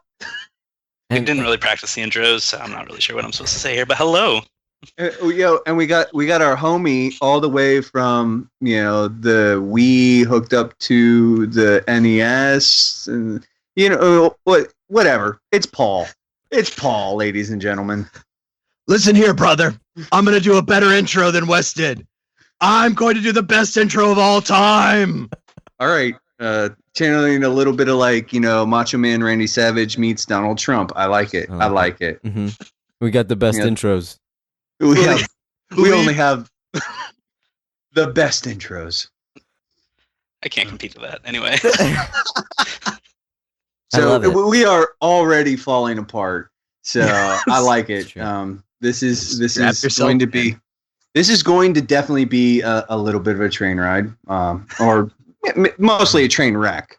So but it'll be fun, and you won't be able to stop listening. So you're here because we wanted to return the favor. We felt obligated, so we're like, we're getting someone, so we might as well have you here. And you didn't want to fully return the favor, so you had somebody else on too to take up all my time. It is like we can't have him on by himself because then he'll think we like him, and the snub wouldn't be appropriate. We have to keep up this really underhanded way of sticking it to him by messing up his podcast and then bringing him on and not letting him talk. For the rest of the episode, you're just going to keep going, Paul, you're breaking up. What West? So the other guest, and you're right, we did sort of just run through that, and we haven't offered any explanations. It's our buddy Wes, and to be just so everybody knows, we all sort of know each other through. If people are wondering, you stop get it. That out. You stop it. I will give you an opportunity to plug your stuff. Yeah. Super show. What I think Nate was saying is that Wes. So we've mentioned you on a couple podcasts before. We all know each other from the group, right? The hashtag. Wow, can't even say hashtag. The hashtag. It's German. The hashtagen. The hashtag Backlog Book Club on Facebook. So we all know each other from there. And Wes is just fantastic, and he has been throwing around ideas in the group, one of which we started just this past month. Well, last month, technically, which was our Backlog Buster series. And hashtag Backlog Buster. Did you write another hashtag right there? It needs more hashtags. Gotta have them. So Wes has been heading that up. So we wanted you to be on the podcast so you can talk about this as well. And both of you guys, and this is the real reason why both of you guys are here. Okay, I was joking before. Obviously, I love you guys. The game that he only speaks for himself. Okay, the real reason we're on is only half of the hosts of the show actually played the game you're talking about. Oh, so I played it. Needed somebody to come on. Ouch. But yes, we actually needed people 15 years ago. Whoa! As a kid, I remember getting it. It was 25. Easy now. Easy. But you're saying that it's the Dark Souls of Zelda games, right? No. But would you have beat it if there's a hook shot? Oh, for sure. Hook shot for everything. Let me just see. You've unlocked something awful here. Angry old man. I'm gonna rant about angry old man yells at clouds over hook shots. I'm just gonna come out and say this: Breath of the Wild would actually be a really great game instead of a good game if there was a freaking hook shot. It's a game. They're all oh, it's about traversal, and I'm like, put in the hook shot. Oh, but then you would break the game. No, it's a game about traversal. What makes can you imagine? Oh, and then combat. Here's the thing. Breath of the Wild, I like the game. Haven't beaten it yet. It's enjoyable. But that combat is super stale. And people are like, oh, well, the weapon's breaking. I'm like, it's bad. Stop. Don't bring that noise to me. I'm like, they tried to like sort of incorporate elements from games like Dark Souls, and sort of incorporate a technicality, but they artificially inject that with this, oh, your sword breaks when you need it not to. That's what makes everything hard. I'm like, that's stupid. That's a bad design. Stop it. Stop it, Nintendo. Like somebody should have slapped their hand. Instead, you put in a hook shot, and all of a sudden, the combat actually like there's a level of technical nuance in there that might make it good. But no, you got to be stupid, and you got to be Nintendo. Stop it. So what do you really think? So what you're telling me? Wild. So what you're telling me is that you have 2 Zelda games on your backlog. I have more than that. I have so many games. My backlog. I have the biggest backlogs. So nobody's backlogs are like my backlogs. I had, people just tell me all the time that my backlogs are the best. So you're welcome. But that's good. So that's all I have. That's all I really have to contribute to the conversation. Guests were otherwise rare in this first era, and episodes often bore the rough edges of early podcasting, uneven audio, wandering tangents, and the occasional theological aside delivered in the same breath as a complaint about Nintendo. Yet these were the brushstrokes of origin, imperfect but essential. The first batch of episodes were less about arriving at a polished destination and more about charting the map, a roadmap that would one day lead the breakdown through JRPG jungles, theological deserts, and the occasional Taco Bell drive-through. Thus, the early foundations stand not merely as a series of podcasts, but as a chronicle of ambition. From tacos to theology, from fast food to faith, the breakdown was born. Scholars will one day look back at these early days not merely as a podcast's humble beginnings, but as the dawn of a cultural epoch. For within these first 50 episodes lay the DNA of the breakdown itself, faith, friendship, and folly in equal measure.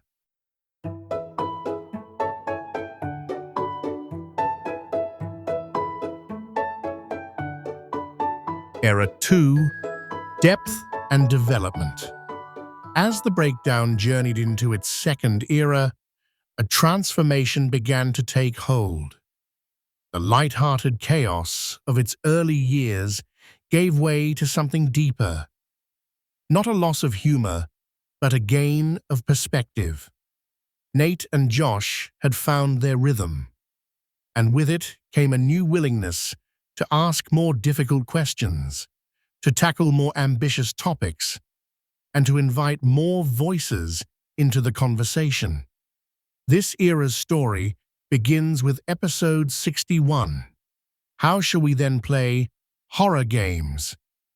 The second in a recurring series that sought to marry theological reflection with the cultural artifacts of gaming. Here, the hosts confronted the strange allure of fear in entertainment. What does it mean, they asked, for Christians to immerse themselves in digital nightmares? Can horror games, so often dismissed as grotesque diversions, reveal something profound about courage, sin, or the human longing for deliverance? In this episode, the breakdown proved that its mission wasn't merely to talk about games, but to interrogate what they mean. I guess I'm sort of like hitting the part of my thoughts where like things that we probably ought to be thinking about and a little more aware of is we just got done talking about Bloodborne and then the lore of Bloodborne, and there's sort of like a goriness in that game that I don't know, it's off-putting. It's a little disturbing. Yeah. It's kind of like unsettling. But I think too, like the thing is like that disturbing, like the disturbing nature of that gore and that just like the horror there actually is in service to the game. Whereas it does feel like sometimes the unsettling nature of these things is actually just, it's meant there for sort of titillation, or yes, maybe even like anti-titillation, or it's meant to sort Revulsion. of provoke. Yeah, but it's not actually like in service to the game or the world of that game or anything. It's just sort of meant to, you know, a great example is like, and I can't think of any games, but I think of like the Saw movies. Yeah. And it's like, I used to just call those torture porn, because the entire premise of the movie was just to be gross. And it was really interesting practical effects and special effects and everything else. But at the end of the day, it's like, it was just there to gross people out. And like, and I think in a way that can be very unhealthy.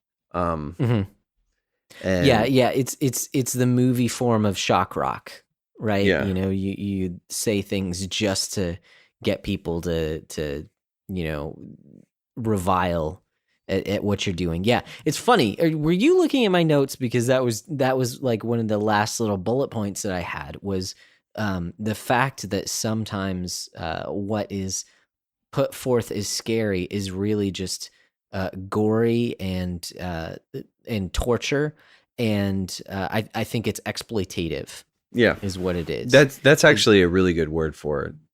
And I have looked at your notes in the past, but I actually wasn't paying attention to them this time. I'm sorry. Just great minds and all that. Hey, there you go. I like that one. Is like, but yeah, that's one of the pitfalls. And similar to something, you know, like I don't look very fondly on jump scares. This is like the very lowest rung of that in my mind. And I think, you put it so well, is that if it's in service to some of the themes of the game, right? If that revulsion is actually there to show you how terrible something is, rather than just to shove it in your face, and you can. I feel like I don't want to get too nuanced on this. You can tell when that happens, right? When there's a horror game that's just there, you know, to chop people up and shove it in your face, kind of a thing. I think a great example of sort of like, and it's not necessarily a horror game, although it does have some strong horror ties, but like you look at Mortal Kombat and the fatalities in there. Yeah. And it's just like these, like, and sort of like when it's showing like, you know, the rib cages exploding or whatever, and like people like punching through somebody's chest and like, you know, shooting their heart out their back and stuff. Like the sole purpose there is just like, it is the sort of like, we're going to turn up the violence, we're going to turn up the gore, we're going to turn up all this sort of like in an attempt to sort of, and again, it's a type of like titillation. It's a type, it's meant to sort of, you know, it's not the same as, you know, porn per se, but it is a very similar idea behind it. But not all was solemn.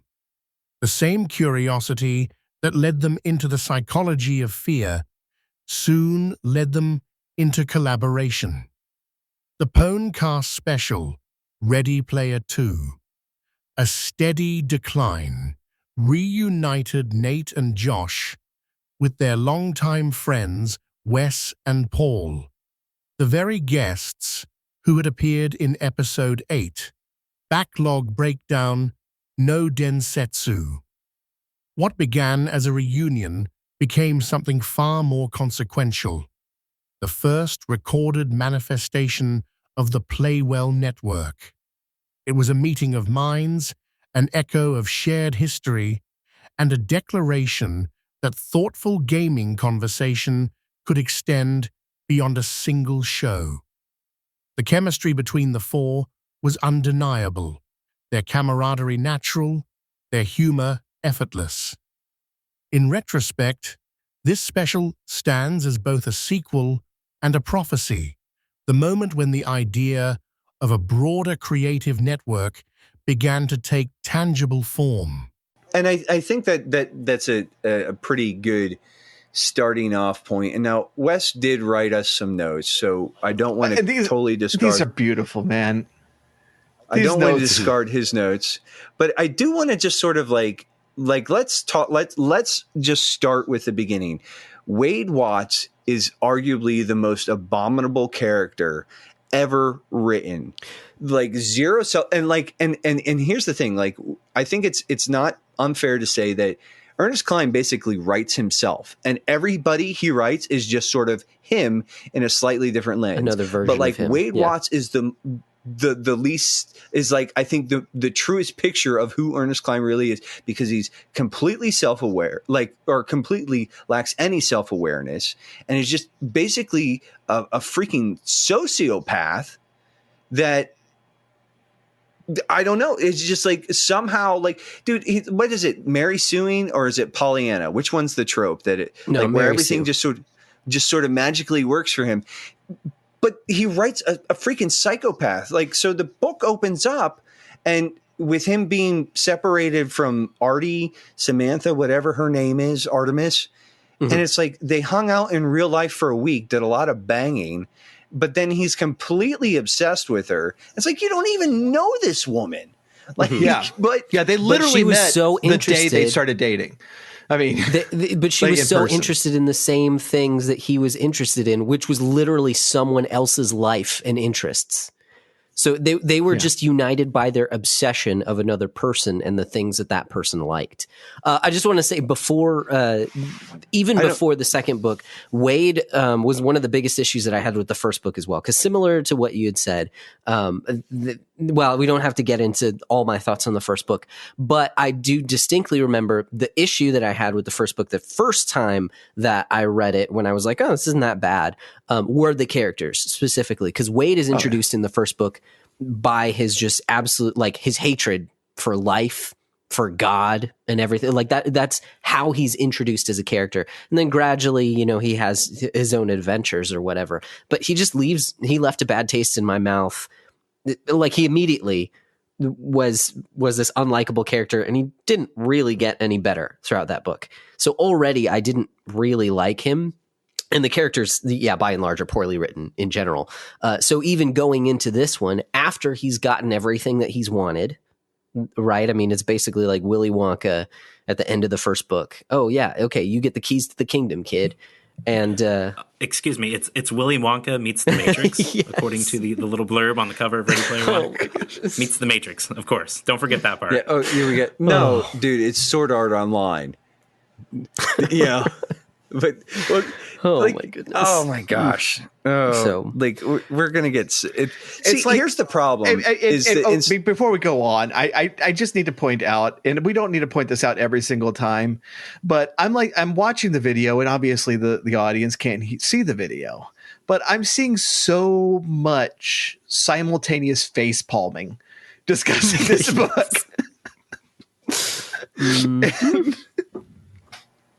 Well, because it's really bad. Yes. Oh no. No. Yes. I know. I'm like, with you there.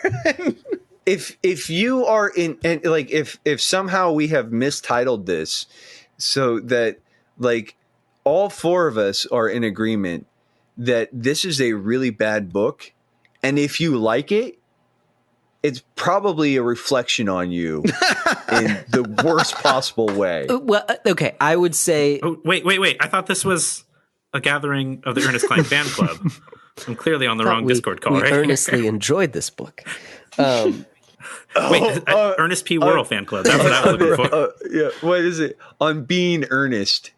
Oh gosh. More like Ernest goes to jail. My goodness. Ernest should be. Ernest should be sat in front of a firing squad. Do not talk smack about Ernest P. Worrell. Well, no, Ernest P. Worrell is a treasure. Yes. Hey, Vern, it's Earl. Then came episode 81, Addiction.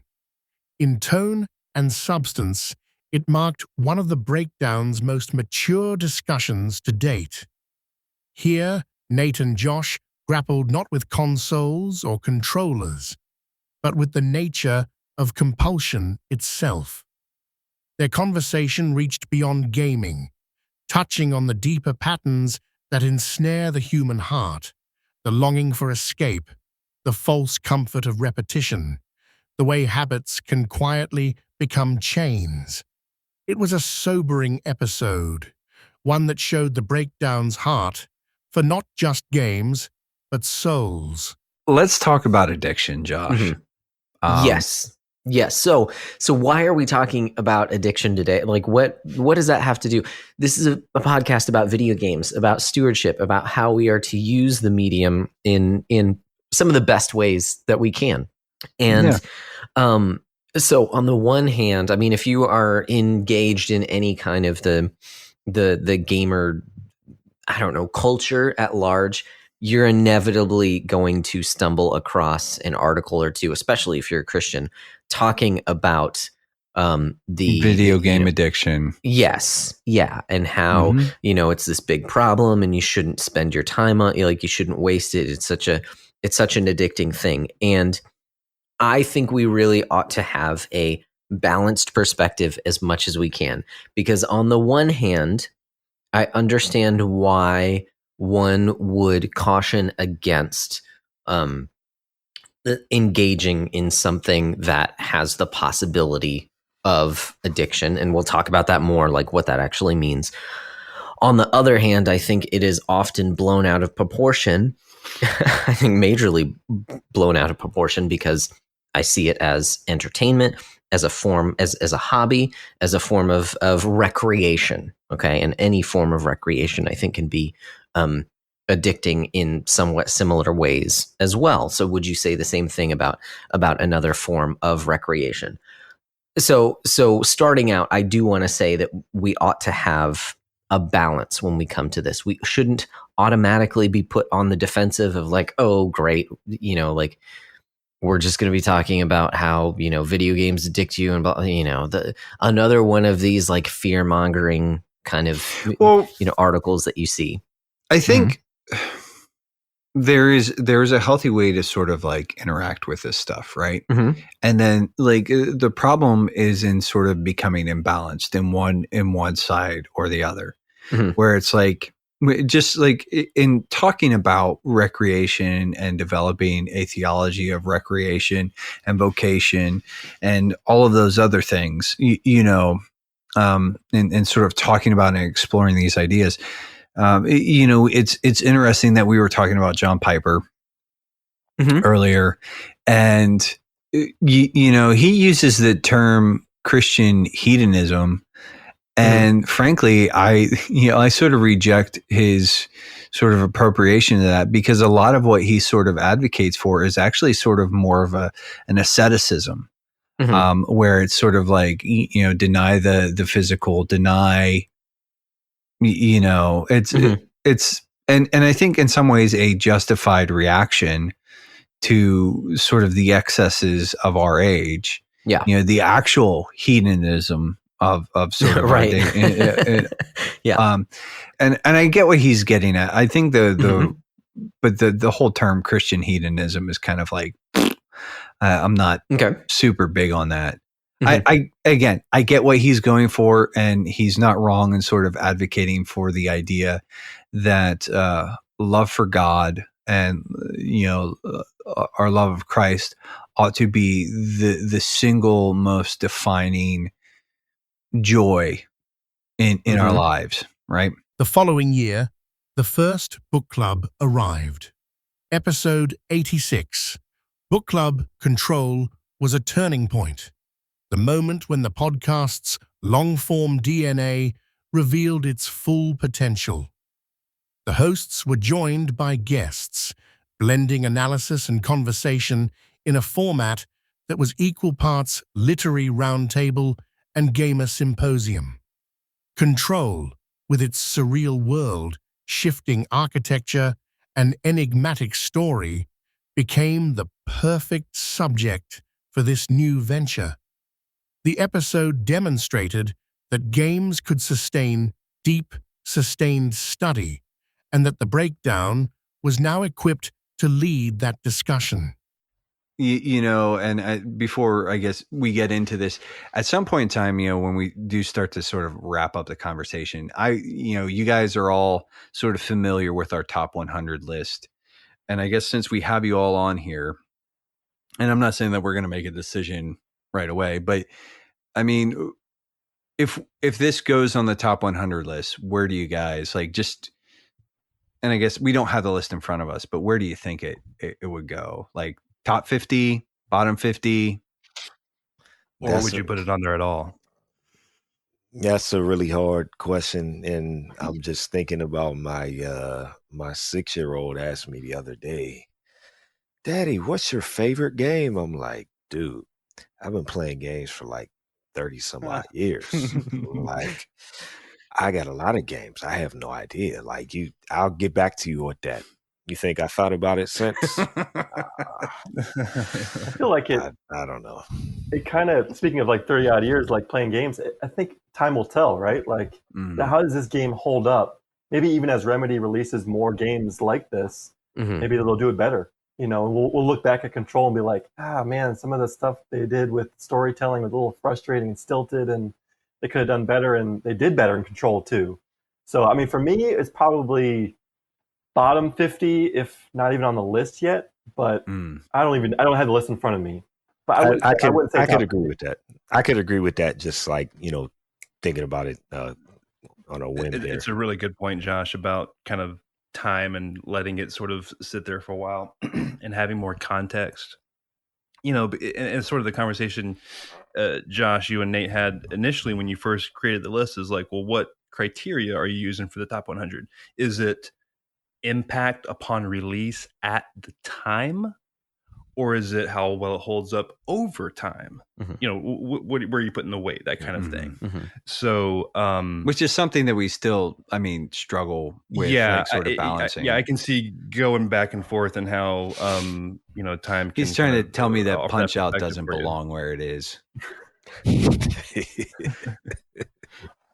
But for me, I love Control. It's one of my very favorite games in recent memory. So for me, it's easy top 25 of all time for me personally. I'll be honest, it probably breaks my top 30. Like, the more I think about it, like, I think, it's not because the story is super great. It's just so, I had a ton of fun playing it, and it's just like I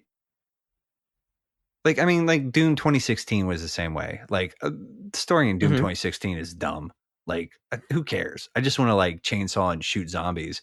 And like, this is just a world where I want to hang out in. And like, I do enjoy the story, but like more than anything, I just feel like this is a game that if the story was better or a little more coherent or something, like, it'd be a hard lock. But yeah, definitely top 30. Anyways, I interrupted you, Micah. Sorry. Oh, no, I was more or less done. I like it for the reasons, like you said. It's just stinking fun. I'm a fan of the action loop and the launch and the gun combinations and all that stuff. I'm a big fan of it. Like I said, it's like a really good X-Men game. Sort of like you take a single X-Man and give them their own game, and you got Control. And also, I appreciate it at a deep level for the environments and the set pieces, like I said before, but also for the story. You know, it's easy to like you can. It's fine that we're not supposed to understand it all. You watch Inception or any Christopher Nolan movie for the first time, you're not going to understand it all. I still don't understand Inception. You know, so like you go back and watch it a second time or a third time or whatever. Like, okay, I understand this a lot more now. And that's going to happen with Control. Or the more you dig into it, or you go back and reread some of the collectibles that you skipped the first time, you're like, oh, I was talking about that, and I understand what that is now. So it's like just peeling back in like layers of an onion for Control. You know, you have something like, I'll go back to Resident Evil 2 Remake. I mean, you can understand that story, no problem. That plot from, you know, it's very direct and basic up front. And it's like, okay, but is it a good story? Not really. You know, it's pretty B-movie, schlocky, whatever. Control is so incredibly thoughtful, and every single detail is thought out. And there is a reason for it. There is a, like, probably like a scientific property behind it, behind why it is that way in the story. And there's just there's everything is placed for a reason. It's kind of like Hideo Kojima's stuff. It's that little thing is there for a very specific reason. And then, in episode 100, a centennial celebration, the breakdown turned inward. Nate and Josh invited their wives, Megan and Samantha, to join them. Not as guests of the show, but as witnesses to its history. The conversation was personal, honest, and unexpectedly moving. It was not about games, but about endurance, growth, and shared calling. In that centennial reflection, listeners glimpsed the human story beneath the backlog. Two couples who had weathered 4 years of recording, community, and friendship. Samantha, why don't you sort of go first? Like, over the last 4 years, okay, what are some of the ways, that maybe you've seen Josh grow in sort of the way that he engages with the media, or just in general, that may or may not be related to the podcast? Yeah, I mean, we've had like personal conversations about like phone usage, video games, and being, like present instead of with a device. You know what I mean? Mm-hmm. And it goes both ways. But I've definitely seen an improvement in that regard. And it's funny, I don't remember if it was this past weekend or the weekend before, but I remember like I saw him playing video games and I remember thinking, oh wow, he's playing video games. Like I was surprised because he really doesn't play very often, or either like, I don't know, maybe you get up really early and you play and I just don't see it. But yeah, he doesn't play very often when like we're all like up and around and together. So I was surprised to see that, and I realized like, oh, like I'm surprised by that. Like that doesn't happen very often. So, in that regard, it's nice because when we're all together as a family, like I want us to actually all be present and together. It's a bit better now that you've moved into your different position. You have like more time, which is really nice, but which means you have more time to play video games as well. And you're almost done with school. Yes. It was amazing. Yeah. So stoked about that. Definitely looking forward to that. But yeah, I would say I've seen an improvement for sure. And I'm certain that that's, iron sharpening iron through the podcast. And I was like, well, I am definitely a source of friction, sanctifying. But I don't know if I would bring the heat. I bring those spicy takes. Spicy. Why are you saying why? Like, oh, she's going like, why? It's your vocabulary. Like, my wife thinks that, like, my wife. All right, my wife. But in the last 4 years, I mean, there's definitely like, and Josh and I've probably roped you in on some of these conversations from time to time, mostly because I tend to be a very verbal processor. But like, the patrons are just getting an abundance of riches. Thank you, wife. Love you too. And now I've been completely derailed. Congratulations. Yeah. Congratulations. Well, yeah, there's so many different ways that this could go. Like just over the past 4 years, have you seen a lot happens in 4 years? Well, and there's another part that I'm just curious about. And we went Sam through a pandemic. Yeah, well, that's true. There's that too. Samantha didn't go into it, which I'm like, oh, okay, cool. I'm doing good. Awesome. Okay. But this is, there's just, I'm just spitballing here, just throwing out another angle. Not that you have to go down this road, but because the podcast does also have to do with our backlogs and the games that we tend to accumulate. I'm curious if if that is in there as well. If you've seen any difference. Again, this is just like one idea. Obviously, there's just like, hey, in the time that you spend, in the priorities that we have, in even just the interaction, like, have you had conversations with Nate about certain games and like what they say, like more than just entertainment, have you guys talked about, I don't know, anything deeper behind it? I don't know if you have those kinds of conversations, just all kinds of stuff. I think that Nate has been more intentional with his time in terms of video games, looking back at the last few years. We're not like, there were times where you'd be like 10 hours at a clip, and I would just think like, how do you do that? I could never do that in my life. But when that is an interest of yours, you can do that for that long. I don't really see too much of that anymore, unless maybe it's your sometimes during my day off. Yeah, and I'm not here. So there's that. Also, we don't have, very many other priorities when we come home for the day. So for me, unless it's like a date night or something very specific, or we need to talk about, I don't know, finances like adults or something.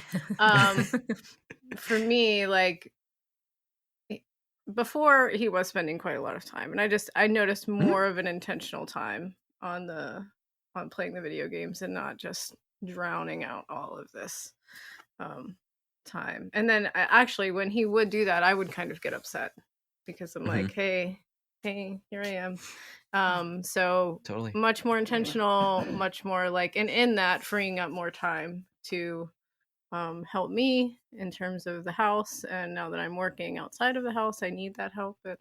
So I've really appreciated that.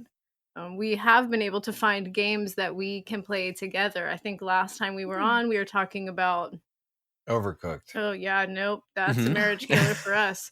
Could not play that game. I think nope, we haven't touched it since. Like- how like many years what- ago was that? it's- we have never. It's like what it's like. Never. It's Parker did say in last episode that, like, listen, just go in there like knowing that at some point in time there will be voices being raised. Yeah, no, we have never touched that again. So we learned our lesson. But we're playing more together, like on a date night. If we want to play a video game, we're trying to find things that we can play together. we have It Takes Two. Two. I haven't picked that It's up. a very good game. Nice. Do that. I try to enter that world whenever I can, so that I can be a part of that with him. But I definitely do not have the interest in the same games that he plays. This second era of the breakdown can best be remembered as the age of depth and development. The questions grew larger, the tone more thoughtful, and the relationships richer. From the haunting reflections of horror to the introspection of addiction, from the collaboration of the Playwell network to the familial warmth of the Centennial, the breakdown proved it could evolve without losing its heart. It was here, between episodes 51 and 100, that the podcast truly came of age.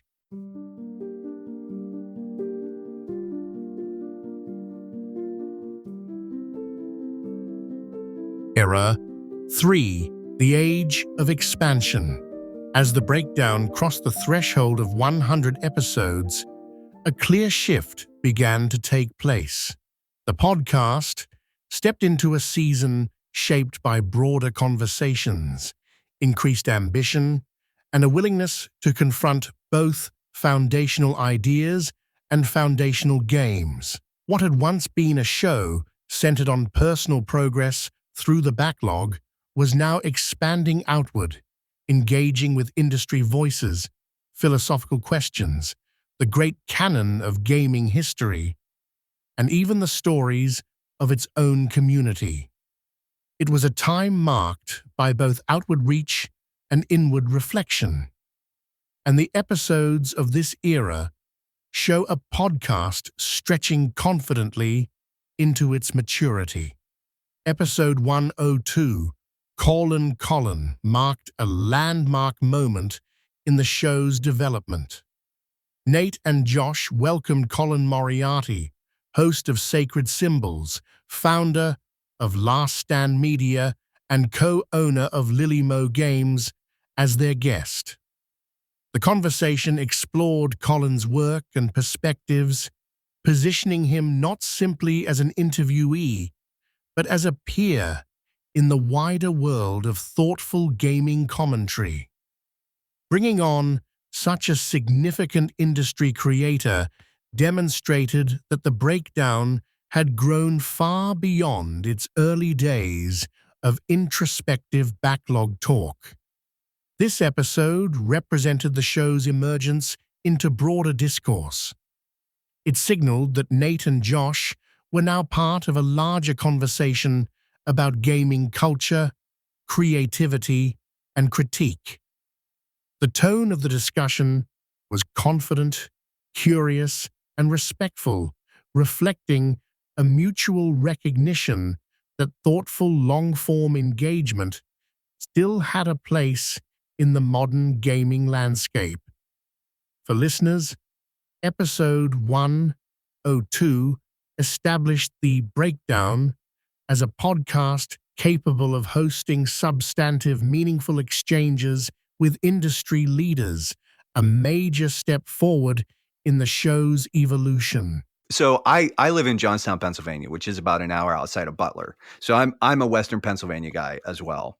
And we actually still have active coal mines in Johnstown. Like, I know dudes who are miners. I work for the post office, and I actually sort of like love my job as a letter carrier. But yeah, I think that's one of the things that I really like about your show, and just you in general, is that you have a really healthy respect for like blue collar labor sort of intensive. Like, you have a lot of respect for those consumers and those listeners. Yeah, I try. Yeah, I try. Well, let me be clear. Like, the stupidest people I ever met in my entire life was at Northeastern University. So, and I don't mean it. I mean, I'm thrilled to have gone there. It's a great school and all of that. But the point is that like some of the dumbest motherfuckers I ever knew were went there or taught there or worked there or were around it. And some of the best people I knew were like, and smartest people and most canny people I knew were like the landscapers I worked with. Yeah. At that time or whatever. And I don't know. I feel like people kind of forget about that when they're complaining, like, embargo's late. You know, the embargo of the game, and I gotta play a video game. And it's like, do you realize like this dude's got to like get up at 5 a.m. and like put on his fucking overalls and get in his F-150 and fill it up with $5 a gallon gas and drive to his 12-hour shift at the oil platform and shit. Like, shut up. Yeah. And that's like, and I know that because my dad would do 72 and 96-hour tours. Mm-hmm. We wouldn't see him for fucking days and days at a time. I mean, that's the way it goes, man. So yeah, I try to, when I think about the show, I do it for the letter carrier, right? I like do it in my heart for like the person delivering packages or the person doing the, you know, mowing the lawn or sweeping the floor. Like, it's for everyone, but it's kind of more for you. Dude, well, and I was just going to say, like, I catch that. Like, it just seems like you do sort of have that, like, you're like, this is for the like, you have a tremendous amount of like sort of gratitude for your position because you know where, like, you know that you kind of have the job that everybody else wants. Like, and I think that's also something special in the realms of just video games in general. I think we do get a lot of like elitism because it's primarily a luxury. You know, video games for most people are because it's recreational. Like, it's not something that anyone needs per se. It's something that you enjoy doing with free time for the most part. So you get kind of, it is weird how it becomes this thing where, you know, you were talking about embargoes, how it becomes kind of a, you get this entitlement in video games in general. And you kind of have to pull yourself back down to earth that like, no, you know what, this really is just a form of recreation, you know, and for you, I know it's also closely tied to what you do for work, obviously. So that's an interesting dynamic there. And we really appreciate that too, because our podcast, we like to talk about the way that video games interact with the rest of our lives, because it is a form of recreation. We don't want to go overboard, right? Obviously, the stereotypes of gamers and the neckbeards in their mom's basement, that kind of idea. And we want to encourage that. Yes, this is a good thing. Yes, we very much enjoy it as our primary hobby and form of recreation. But also, it's not our entire lives. that we should also be responsible people as well. So we really appreciate that you have that sort of mindset too, that it is kind of uncommon in the space. Thanks. Yeah, I just try to just take seriously that let me back up and say, on Patreon or elsewhere, I get messages about everything you can possibly imagine, right? Mm-hmm. Like personal, deep messages. In fact, sadly, I'll say this because we did what we could. Is like, I got a message from a dude on Patreon last month, basically saying it was his suicide note. Right. Oh, no. And I got in touch with people at Patreon, and they have a protocol for all that, try to figure things out. We can only do so much, right? We don't want to inject ourselves into a person's life so much. But when you get something like that, it's like, okay. So everything from the gamut running from that to my girlfriend broke up to I want to propose to my wife. Can you help participate in it or something in some way, all sorts of weird things. Right. And some of these the dialogues I have with people, because I answer every message I get, as is famously known on Patreon. Every single person that sends me a message, I answer it back myself. And some of the shit goes on forever about things that have nothing to do with games. And what you realize is, a few things. Sometimes I think people are just looking for people to talk to or relate to. And I can get that too. I know a lot of people and I talk to a lot of people, but there are people I can't talk to anything in my life about, no matter who they are. And I think it's fun to be taken seriously enough by people, or have that respect from the audience where they're like, yeah, I'm going to reach out to this dude about this thing just because he seems like maybe he would have some good insight. And I'm like, okay, thanks. So I try to take that responsibly, and it goes back to being big in games or whatever and doing well in games. Gaming has been very kind to me, right? It's something I'm willing to earn. I call it a lifestyle, what I do, because it's just, you absorb games differently. You're dealing with games differently, all of that. But at the end of the day, you're right. It's all those things that surround gaming that I find, and everyone's lives, that I find so interesting. So when a person's reaching out, being asking for a financial advice or something I'm like, I don't know if I should be giving you this advice. I mean, but I can tell you what I would do, or I can put you send you in the right direction. And I suspect that a lot of creators don't have those kinds of interactions with their audience. And I'm willing to put that extra work in, and also that extra trust, because I just feel like I should earn it. I do very well for myself. I want to earn it. This has this has totally changed my life. It's a revolutionary, the last few years especially have been revolutionary in terms of just, I don't worry about the shit I used to worry about anymore. And so let me earn it. And that's fun and that's cool. I don't want to just sit in some ivory tower. That's not fun to me. Later in the era, episode 121, titled But Why Though, provided a different kind of depth. Rather than analyzing a game or interviewing a guest, Nate and Josh turned the lens inward to examine the underlying purpose of the show itself. The inquiries posed captures the core question succinctly. Why do we beat down our backlogs? But the episode went further, probing the motivations, habits, and emotional frameworks that shape how we relate to play. This episode clarified the philosophical core of the breakdown. By questioning why people feel compelled to finish games, whether for accomplishment, discipline, identity, or satisfaction, Nate and Josh explored the deeper intersection between recreation and personal meaning. It was one of the most introspective episodes they had ever produced. Rather than prescribing answers, they invited listeners to reflect on their own motivations, making the episode resonate long after the backlog numbers faded. In many ways, But why, though crystallized, what makes the breakdown distinct? It is not merely a show about playing games, but a show about thinking carefully about the role of games in a well-lived life.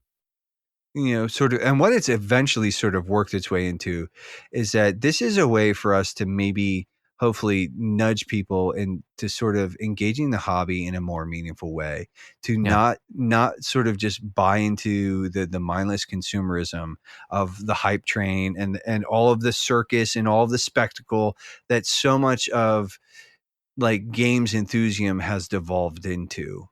To step outside of things like fanboyism and all that, and to really engage the medium as a responsible, mature adult.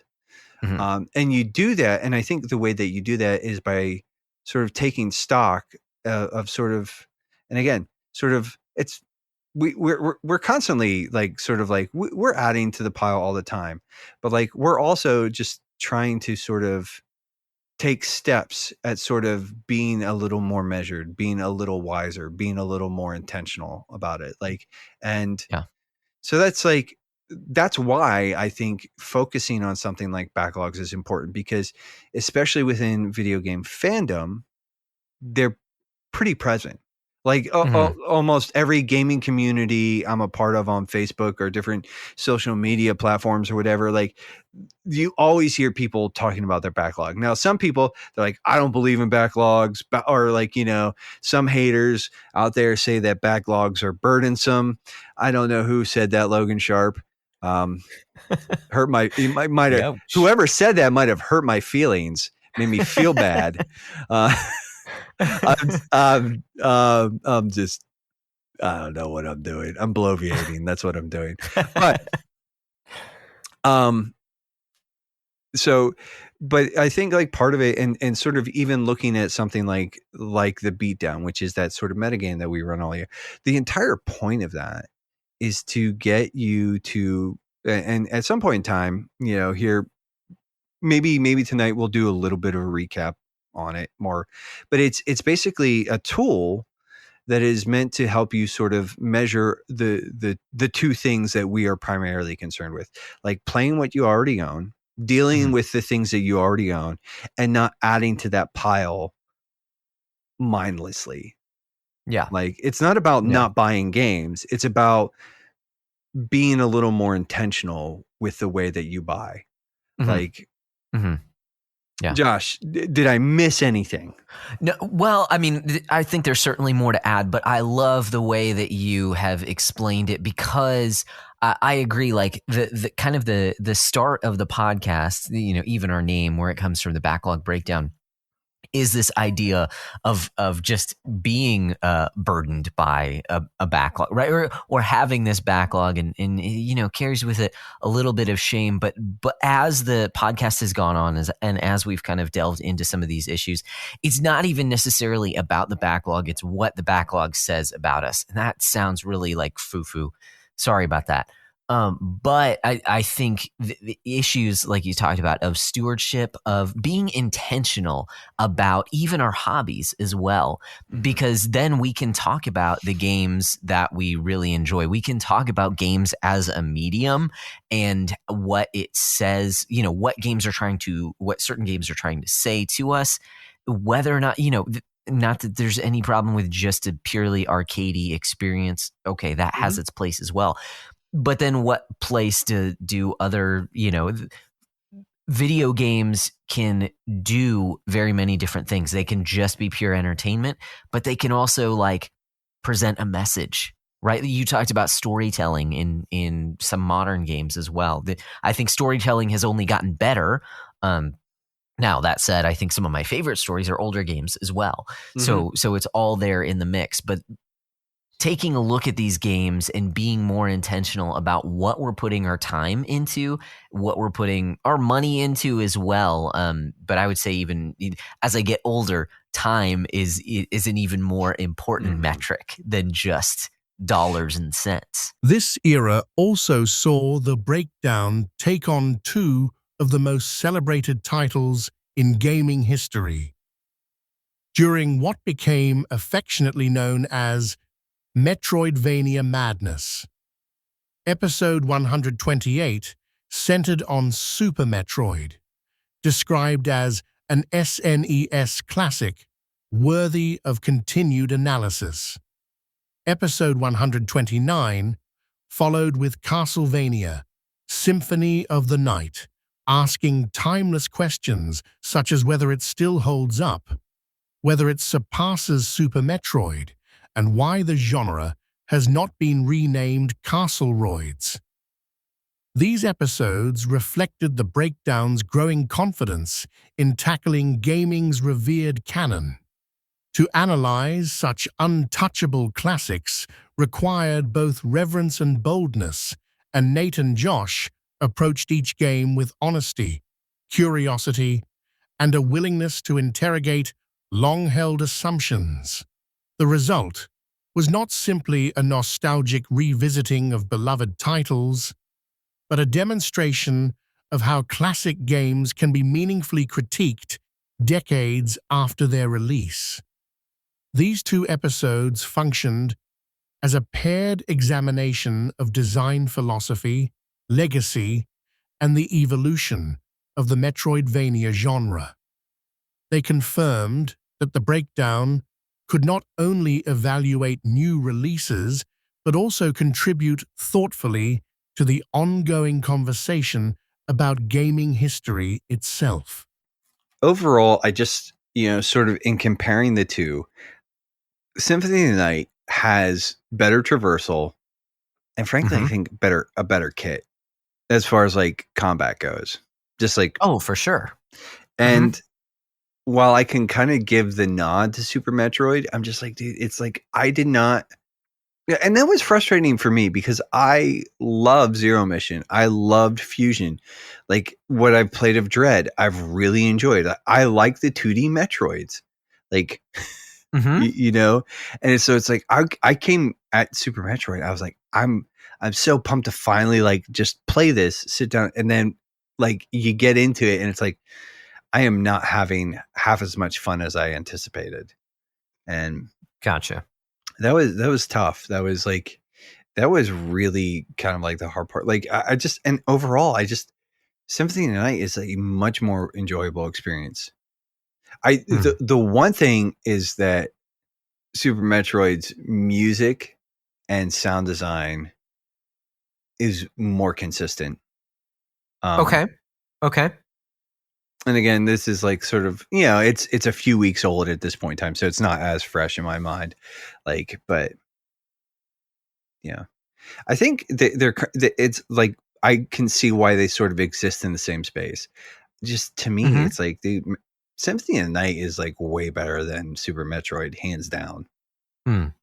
Like, it's not like exponential, like orders of magnitude, but it's like I would put Super Metroid in like the high B tier to like A tier kind of like game where it's like, this is really good. You should probably check it out, but it's not like absolutely mandatory.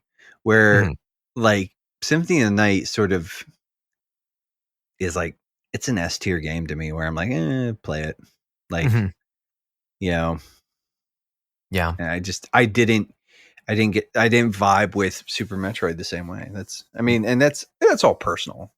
I know some people love Super Metroid. I didn't have the context. I don't have the sort of the background with it. And I'm just kind of like, I don't think it holds up nearly as well as people want to act like it does. I think it holds up pretty well. I just don't think it's like Jono in the Discord said it's like the Super Mario Brothers 3 of Metroid. And I'm like, I disagree. But yeah. I think in terms of it is an exponential step up from what came before. Yeah.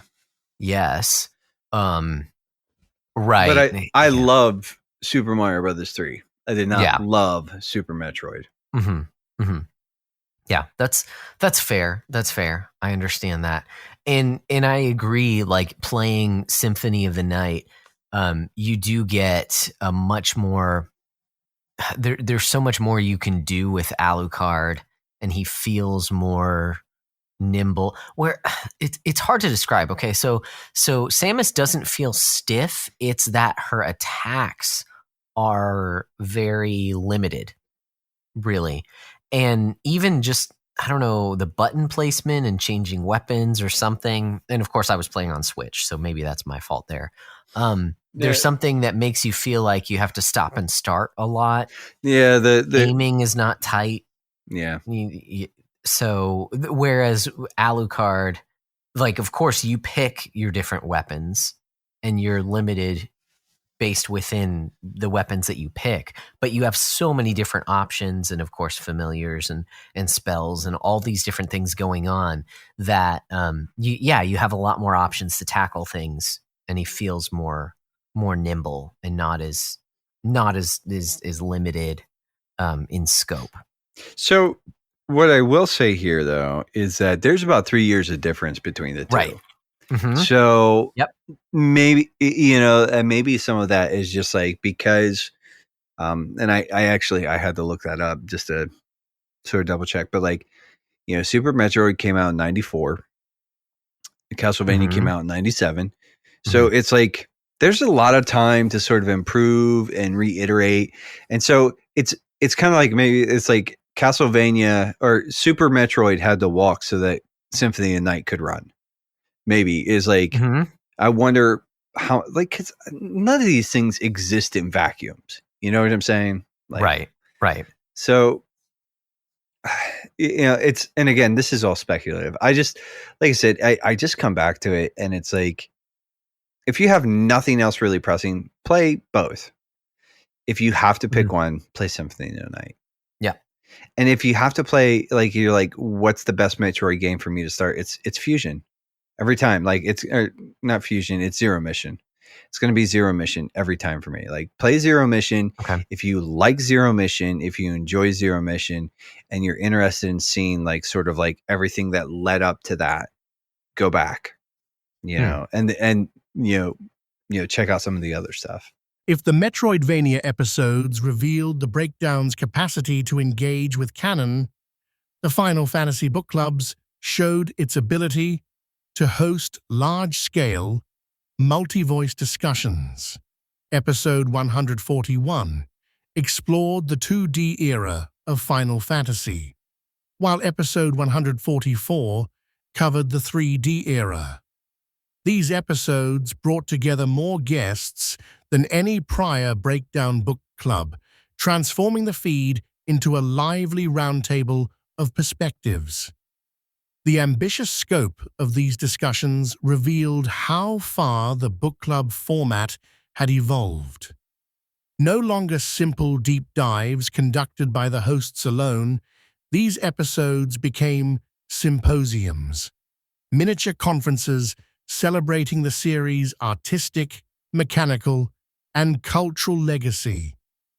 Guests contributed insights shaped by nostalgia, personal history, and expertise, while Nate and Josh acted as facilitators, guiding the conversation. The two-episode structure allowed the podcast to explore contrasts between pixel art and polygonal design, between turn-based tradition and cinematic reinvention.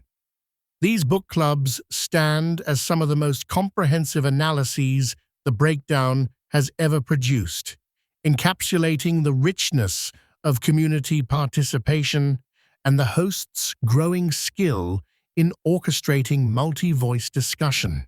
Wes, why don't you sort of fill us in on some of your baggage here, friend? When you say baggage, it feels like such a negative term, I feel like it's a burden on my back. Why don't you give us some history and context of your sort of journey with Final Fantasy up to this point? Is that better? There you go. That makes sense. Yeah. Thank you for recontextualizing that for me, because I'm not very smart. For expressing it in a different way. Yes, exactly.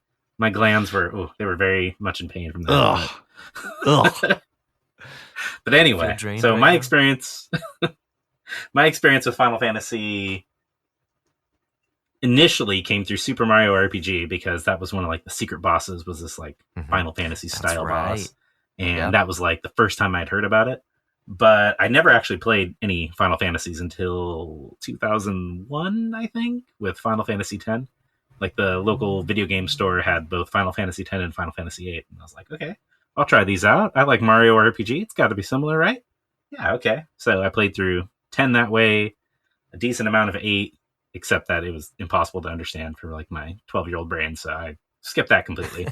And then kind of went backwards from there because I also had gotten 7, like not too many years after, and then I'm like, okay, I should actually, explore the roots of this franchise. So I think I got the Game Boy version or Game Boy Advance versions of Final Fantasy 1 and Final Fantasy 2 and promptly dumped those because I, again, wasn't very smart at that time. I got the DS version of Final Fantasy 3 and I hated it, and I didn't ever want to play Final Fantasy 3 after that.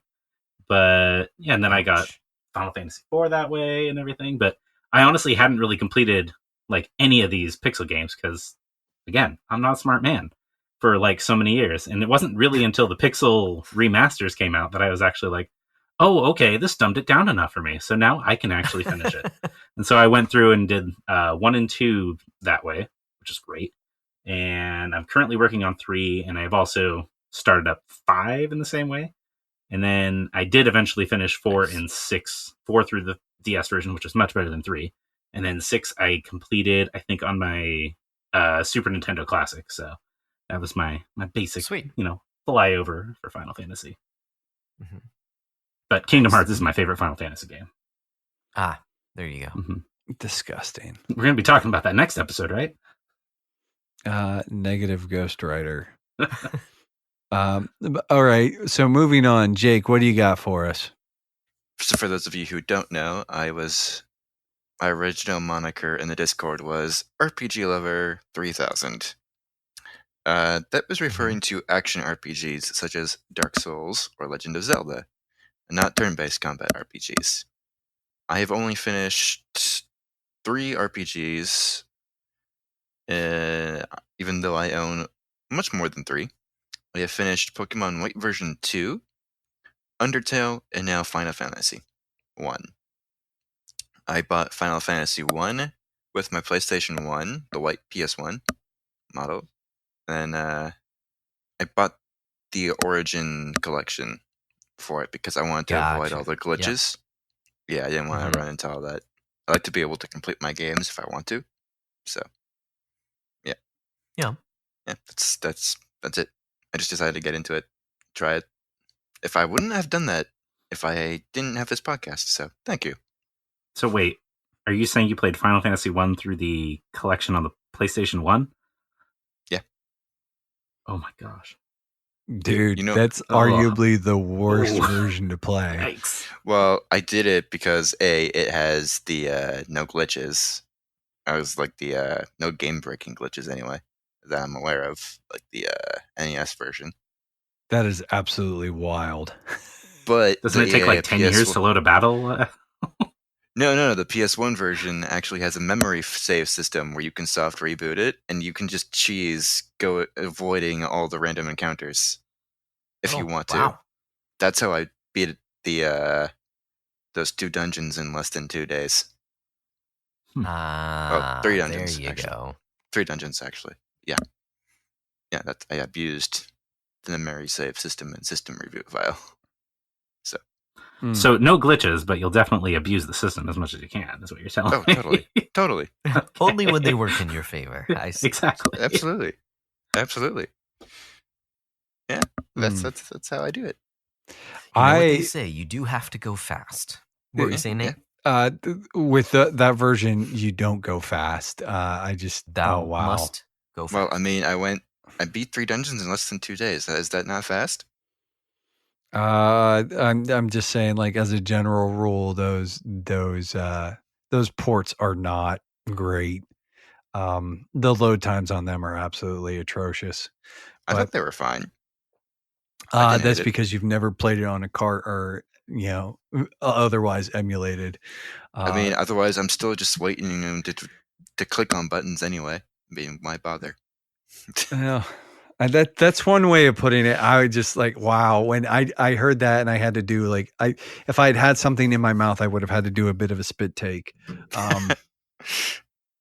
I mean, I did the same thing when you said you prefer Donkey Kong Country 2 over Donkey Kong Country 1, but sure.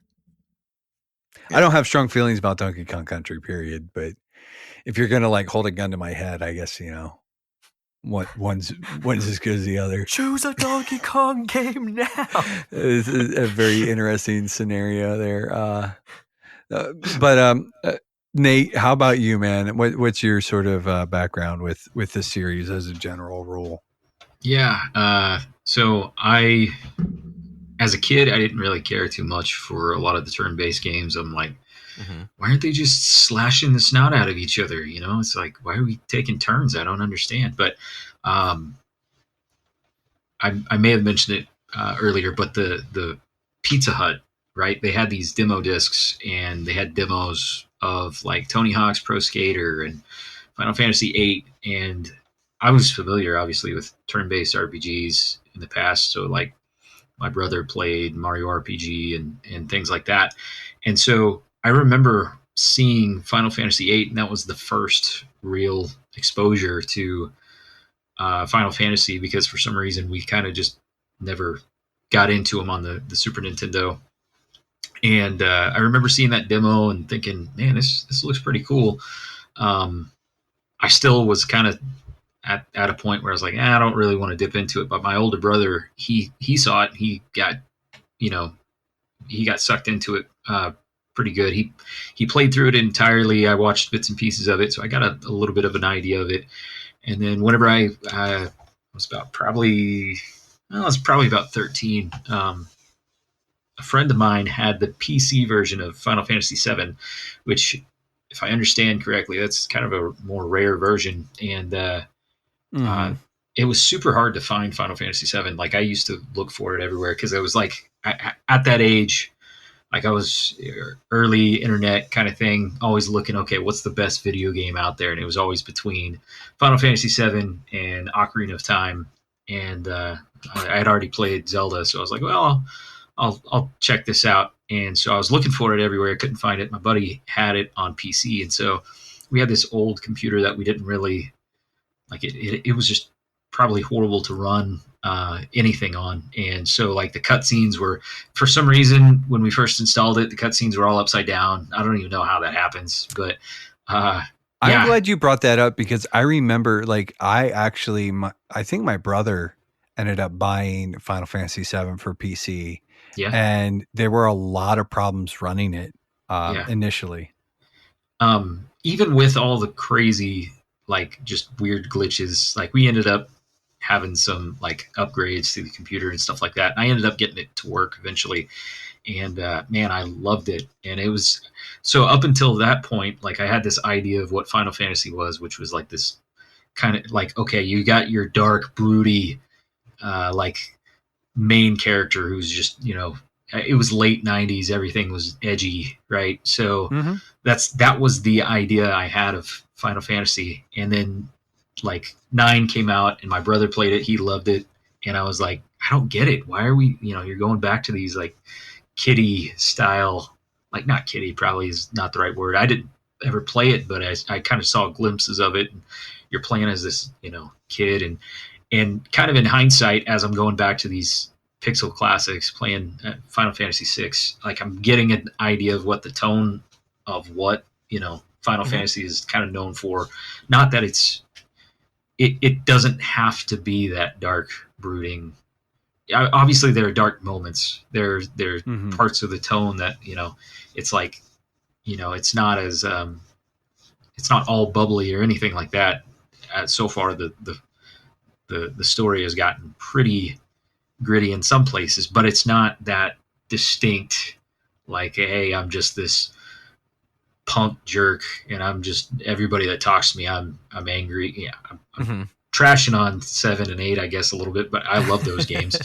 But yeah, it's the big cast in 6 has just been, maybe I'm dipping into my thoughts on 6 a little bit, but yeah, I'm only just now kind of getting a bigger understanding of like, okay, what makes a Final Fantasy game a Final Fantasy game? And so, yeah, it's been an interesting dip into figuring out what that means. the one thing, and I'm gonna I'm gonna maybe steal a little bit of like Paul's thunder because I think I actually heard him say this first. But are you gonna steal the droid thing? All right, I'll leave the droid thing for you. But Vaughn and Pinello, I think, are basically the two most useless characters ever, and they serve a purpose, and it kind of redeems them, but not really. With that, so Paul, like you, kind of like I teed you up. How about that one? And Thank now you. we've come full circle to the introduction of this episode. But go on, Paul. Go on. Proceed. No, and like Nate, I agree with pretty much everything you say. Like when people, like I adore this game, but when people, like when Wes was playing it earlier, I was like, oh, okay, I don't think you're gonna like this, even though I adore it, and he didn't. Or at least he had some complaints, but still liked it. It's not. It's for me, it's an exceedingly flawed masterpiece. And it has major problems. And for me, like I almost dumped the game until I figured out the gambit system. Because I wanted to throw across the room until I really got kind of zeroed in on that. But yeah, so the Vaughn and Pinello thing is they are the two of them are in this game is Star Wars. They are R2 and C3PO. They are witnesses. They are not main characters. They are the ones, and it's kind of like A New Hope, where it starts off with the droids, and the droids are actually in every single scene. There's one or both of the droids in every single scene because they are the witnesses to what happened. And that's Vaughn and Pinello. They don't matter to the plot. They are there as witnesses to what happened, and really nothing else because yeah, man, they're worthless. But you know, I get enthusiastic about all the love Balthier gets because like you could have plugged him in back with like the Final Fantasy VI cast. He's that kind of quality of a character. And the voice acting is, oh my gosh, he's perfect. I didn't know his name, but man, he's great.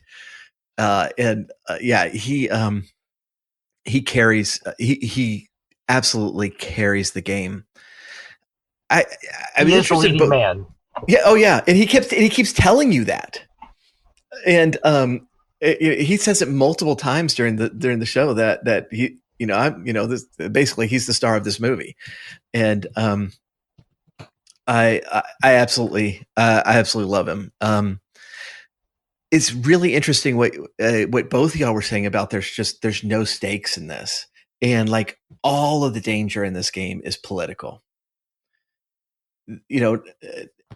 Very, very little. Well, yeah, it's all political intrigue, and right? Yeah, it's sort of like it's this it's not to say that there are no stakes, but there's no personal stakes for you as the player, as the character. It's all this sort of like this grand sweeping kind of like corrupt government kind of nonsense garbage. Yeah. It's hard to follow. And frankly, they don't even do a great job of like onboarding that, because it's like, you don't know why you're doing half of what you're doing for most of the game. And then by the time they start revealing like the big bads, it's kind of like, like, right. Yeah. That works, I guess. But it's very much they didn't do it. So Final Fantasy Tactics has the giant sweeping intrigue that this game has, but also has a lot of really personal stakes. And I think that's where it misses it. Yeah, and that is where their Tactics, which is also Ivalice. This is the same series of games, the kind of mini series inside the Final Fantasy series. But that's Square where Enix, if you're listening, bring back Ivalice, you cowards. Amen to that. Well, look, that's why I did Mont Blanc's Hunters, because that world is ripe for like much deeper deeper stories. It's like there's the races, the cities. There's so much personality to that world that it goes so deep. All the Viera have an Icelandic accent. That is a really interesting thing. It's Icelandic. You nailed it. That's been bugging me for years. It's like, where exactly is that? But yeah, it works so well. It's so ethereal for them. And I really like. I don't know who the actress is who played Fran, but I really like the way she played that character. Yeah, she did like a handful of other roles. That she actually was the other character that I'm like, I don't mind when Fran is talking. I'm not going to say, she's not holding up to Balthier's level, but you don't need to. That's fine. You just don't be Vaughn and Penello. Yeah. Well, she is. I mean, she's Balthier's sidekick, and she's great in that role. Like she complements him really, really well. To close the year, The Breakdown released a Christmas special featuring stories submitted by patrons. This episode served as a warm counterpoint to the ambitious analytical work of the era. Instead of focusing on games or systems, it centered on personal memories, family traditions, and moments of reflection tied to the Christmas season. This special revealed the heart of the community that had formed around the podcast. Listeners were not merely consumers of content, they were contributors to the unfolding story of The Breakdown. By elevating their voices, Nate and Josh highlighted the relational dimension of the show, the sense that the backlog was not a solitary burden, but a shared experience. The Christmas special gave listeners a glimpse of the fellowship that had grown organically from years of conversation, encouraging them to see themselves as part of something meaningful and mutually enriching. The episode showed that The Breakdown's greatest strength was not only its analysis, humor, or insight, but its ability to foster genuine connection. Oh, the weather outside is frightful, but the fire is so delightful.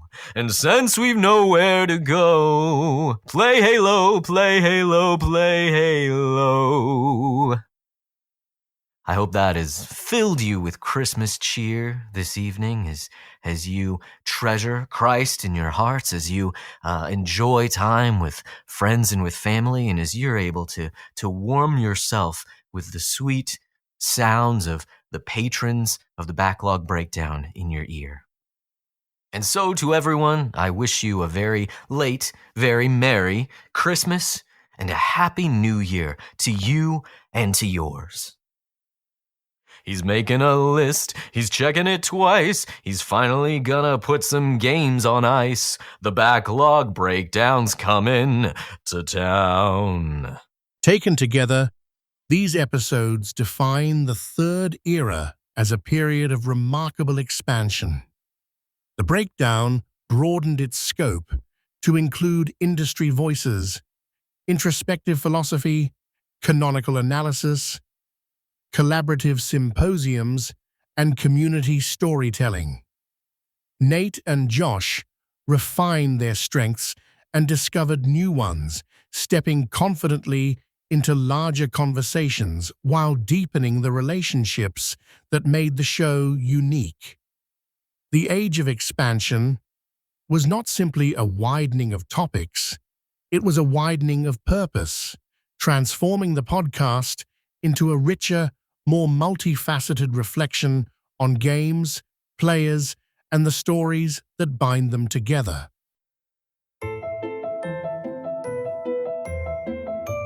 Era 4, Multiplicity and the Golden Maturity.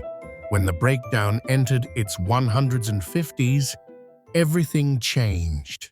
The show began to lean into its fullest potential, blending long-form game analysis, candid conversations about the culture of gaming, new voices from its extended circle, and even social commentary.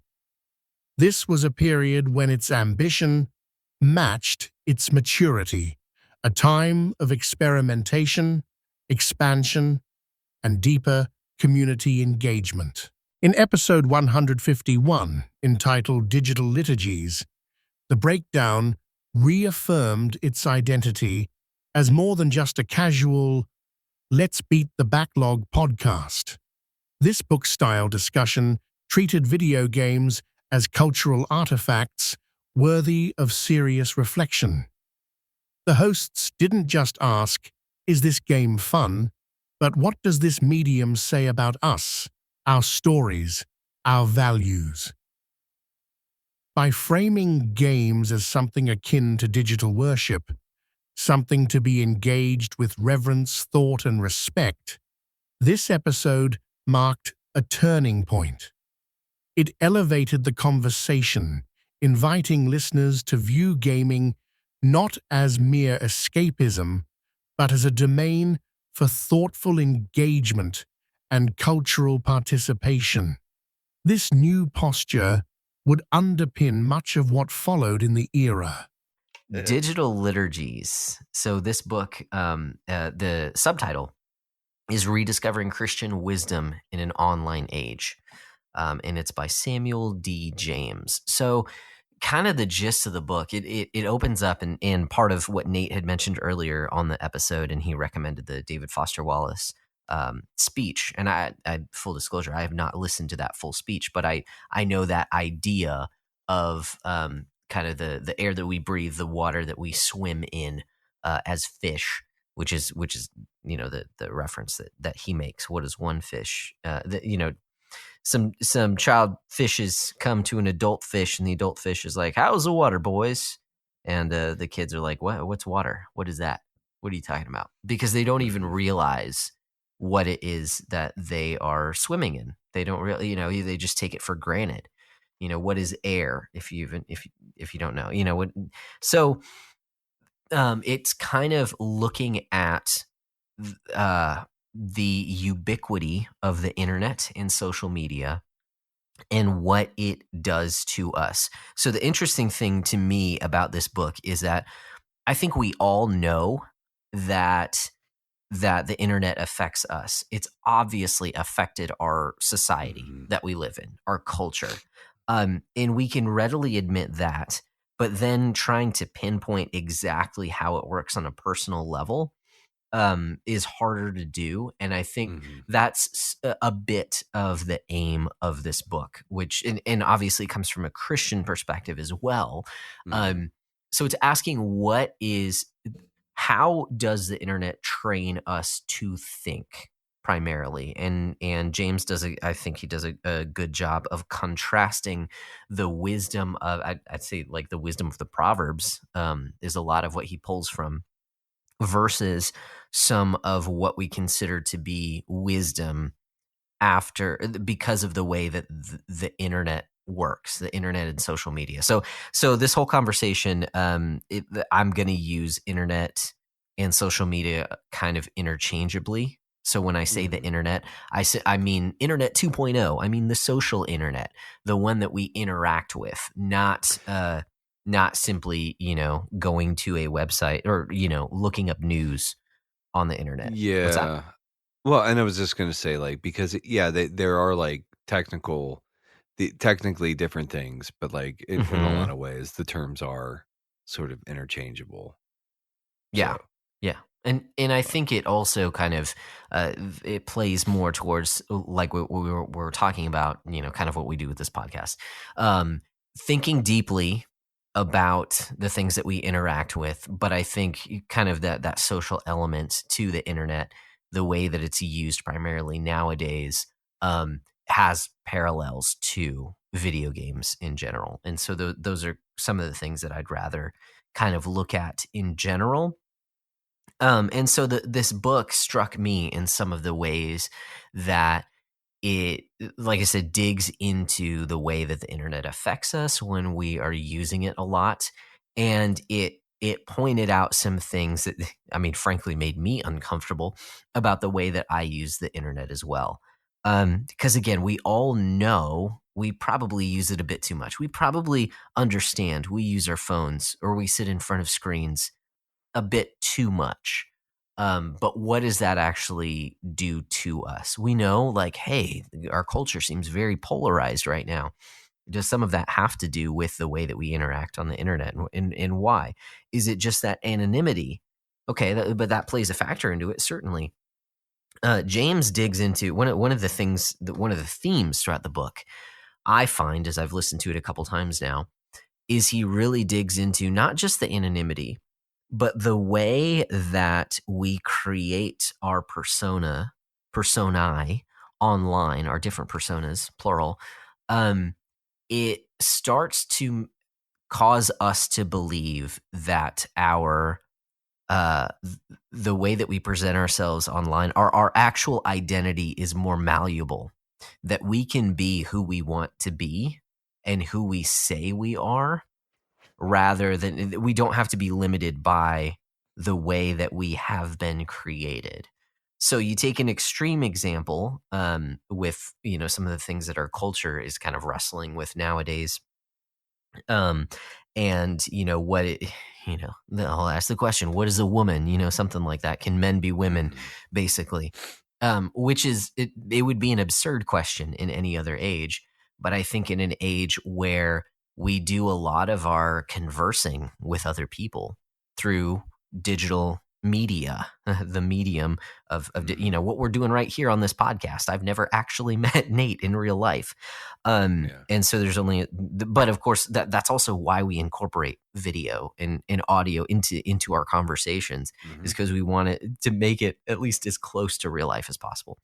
But that said, the way that the internet kind of trains us, the way that social media kind of trains us to portray ourselves the way that we want to, it also starts to affect the way that we see ourselves. And that was pretty striking to me when I came across that.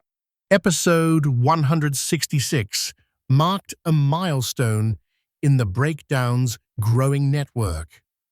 Josh and Nate welcomed Nick Porch, host of Nothing New Under the Porch, a newer member of what the podcast now fully embraced as the Play Well Network. The conversation around Elden Ring was complex, thoughtful, and wide-ranging, blending gameplay critique, existential reflection, and community commentary. Bringing Nick into the fold symbolized more than guest variety. It showed that the Breakdown was no longer just a two-man show, but part of a broader collaborative effort. The synergy was clear: friends, critics, and believers coming together to examine modern gaming with depth and humility.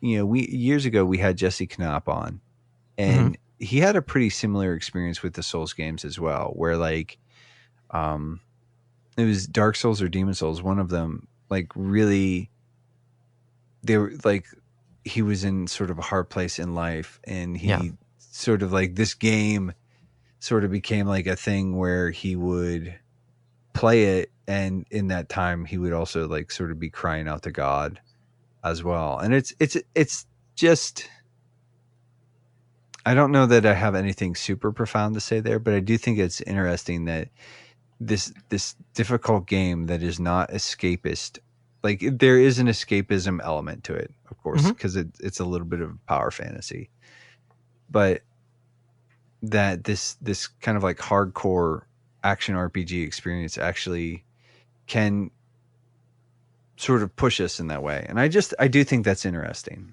So something worth noting.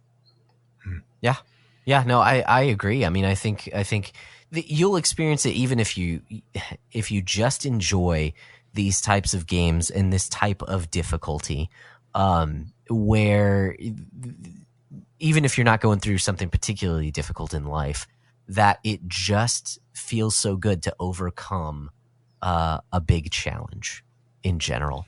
And so I do think that that's magnified by the circumstances of life. And I totally understand. While I haven't experienced the exact same thing in terms of playing through these types of games while I'm going through a difficult period of life. Although I guess I did start Elden Ring in that job search period. But it didn't necessarily correlate. I didn't have those same correlations there. I totally understand why, or how you could see kind of those through lines between the type of recreation that you would like to partake in, while also experiencing something pretty difficult that requires perseverance in life in general. Because these games require perseverance. You're gonna die, you're gonna lose, you're gonna get frustrated that you died, you're gonna get frustrated that you lost progress. But I would also argue that you are continuously making progress, whether that is stats or whether that is simply just your own skill. And I think that's what these games do beautifully, is that there are both of those things in play. And so you're constantly making progress in one or both of those areas. Yeah. I like the idea that you can sort of make a parallel between beating a boss and climbing a mountain in real life. Not every mountain is the same. Not every boss in Elden Ring is the same. There's a varying degree of difficulty, but you also, once overcoming it, get the sense of completion and elation and reward. And, well, the reward in, say, the persevering in the real life is that you get to get a beautiful vista of God's creation. You get the solitude and quiet of being up in the mountains, just a good place to pray and reset. Whereas in Elden Ring, you overcome and you go again and get belted up by guys. Yep. But yeah, I don't know how to link that in with what you've said, Spike, but I did like what you said. So I just can't add anything too meaningful. Sorry. In episode 168, the breakdown returned to its book club roots with Death Stranding. This, like previous book-style discussions, treated the game not just as entertainment, but as a text to be unpacked. Its themes, mechanics, narrative weight, and the philosophical questions it raised. The episode stood out because it embraced complexity, acknowledging when the game surprised, frustrated, or challenged assumptions. By doing so, they showed that book clubs weren't just for nostalgia or safe comfort titles. They were tools for wrestling with what games could mean. This choice confirmed the host's commitment to treating games as serious art, with all the difficulty and messiness that often entails. Because there have been times where I don't know. Did not receive an S rank. I did you not. can relate to Sam a little bit on some of these runs. There's some. All I'm going to say is, like, sometimes I will get a box and I hear the glass tinkling in it, and I'm like, oh, that's a shame. Like, but I don't really mean that. Like, I'm like, maybe you shouldn't have ordered all this like glassware through the mail, you nitwit. Like, but that is not me being very gracious in that moment. But like, I just think this game is like interesting because it takes some like really kind of weird premises, and it plays with them in really fascinating ways. Like, you know, like I said, for me in particular, there was like a lot of like almost like not schadenfreude, but there was like kind of like this almost like nostalgia, kind of like, oh yeah, I kind of remember the vibe here, like, because I lived some of that. Granted, there weren't like ghosts trying to like suck me into tar pits and, you know, or any of that, but there was like just like some of that. I don't know. There were a lot of people wearing masks, though. A lot of people wearing masks. Not the full face skull mask, which is like, I thought that was like, we'll get to it. That maybe it's Higgs had the mask little under the mask. There's so many masks. He had two masks. But it's so I would just say, like, in playing through this game, it hit me on a bunch of different notes. Not just like the weird kind of like mad scientist Kojima stuff, but I did respect that. Like I said, I've said it numerous times. I enjoy healthy doses of absurdism, and Kojima kind of like, he's a little absurd, and I kind of dig that about him. So, but gracious Josh, you're kind of you know, what's your baggage? What baggage do you bring to Death Stranding? I don't have a lot of baggage. I mean, I've only played a little bit of one of the Metal Gear games. I don't have a lot of Kojima background. I mean, I like science fiction as a genre, so I was looking forward to that part of it. But I think I agree with you, Nate, in the sense that I think I read this about Kojima. Like, Sam in the game is an ordinary guy, and in some sense, I mean, he's pretty extraordinary as well. But we won't get into that at this point. But he's an ordinary. He's delivering these packages, and I think I appreciate that it wasn't like a run and gun kind of game. It's a very different kind of pacing as well. So yeah, I didn't have a lot of baggage going in. I didn't have a lot of expectations, to be honest. I knew that Kojima is a legend, and I look forward to playing the game. But I did appreciate that it took a different tack. You know, it took a guy. Here's a guy trying to navigate. I mean, there's a lot of detail that goes into the game and navigating the cliffs and the uneven surfaces. And I mean, Sam's a little tippy at times because he has all these boxes on top of him, and managing all of that. And so there's just a lot of detail that goes into that part of the game, and I appreciated that. I wasn't expecting that, but I appreciated the amount of detail went into that. So. Yeah.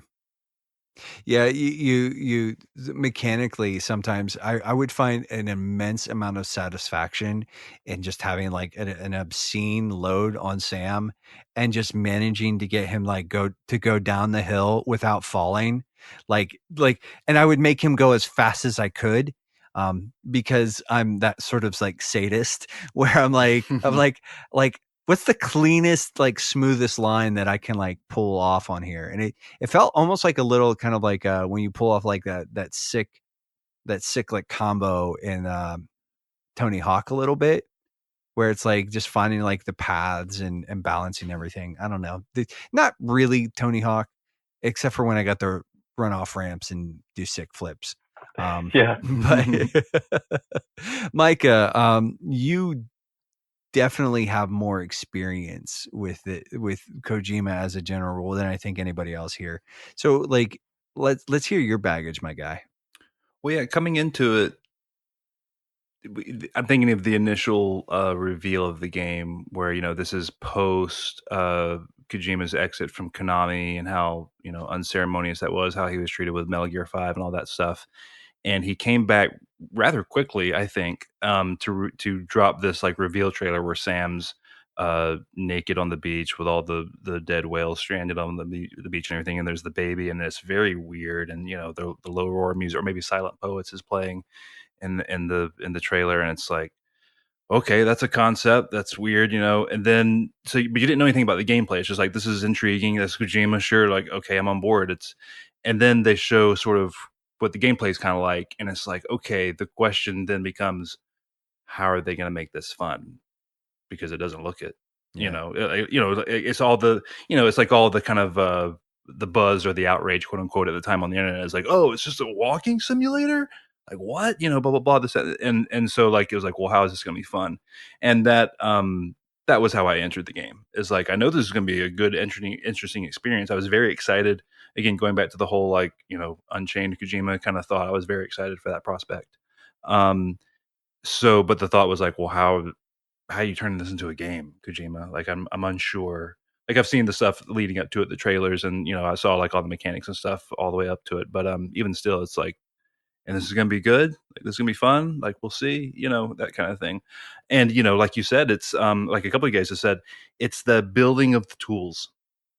Once you get to the point where you get your motorcycle, and then you get your power legs, like your power, so you can carry way more stuff, or your speed skeleton suit, and then you get your zip lines, and then you get your various weapons that you can take out mules or BTs with, and then you get your like little floaty thing if you fall in the river from Conan O'Brien, and then you get your it's tool after tool after tool after tool, and it's very much like it's got that. And you mentioned Breath of the Wild touches in here, Nate. This is where like you start mixing all these different items and tools you get into these very unique gameplay moments that are like, oh, I did that. And you talk to your like 10 friends who played this game and they didn't even know what you're talking about. You know, you could do that thing that you did with that item, that sort of stuff. That's where the gameplay starts like, oh crap, you can do that with this.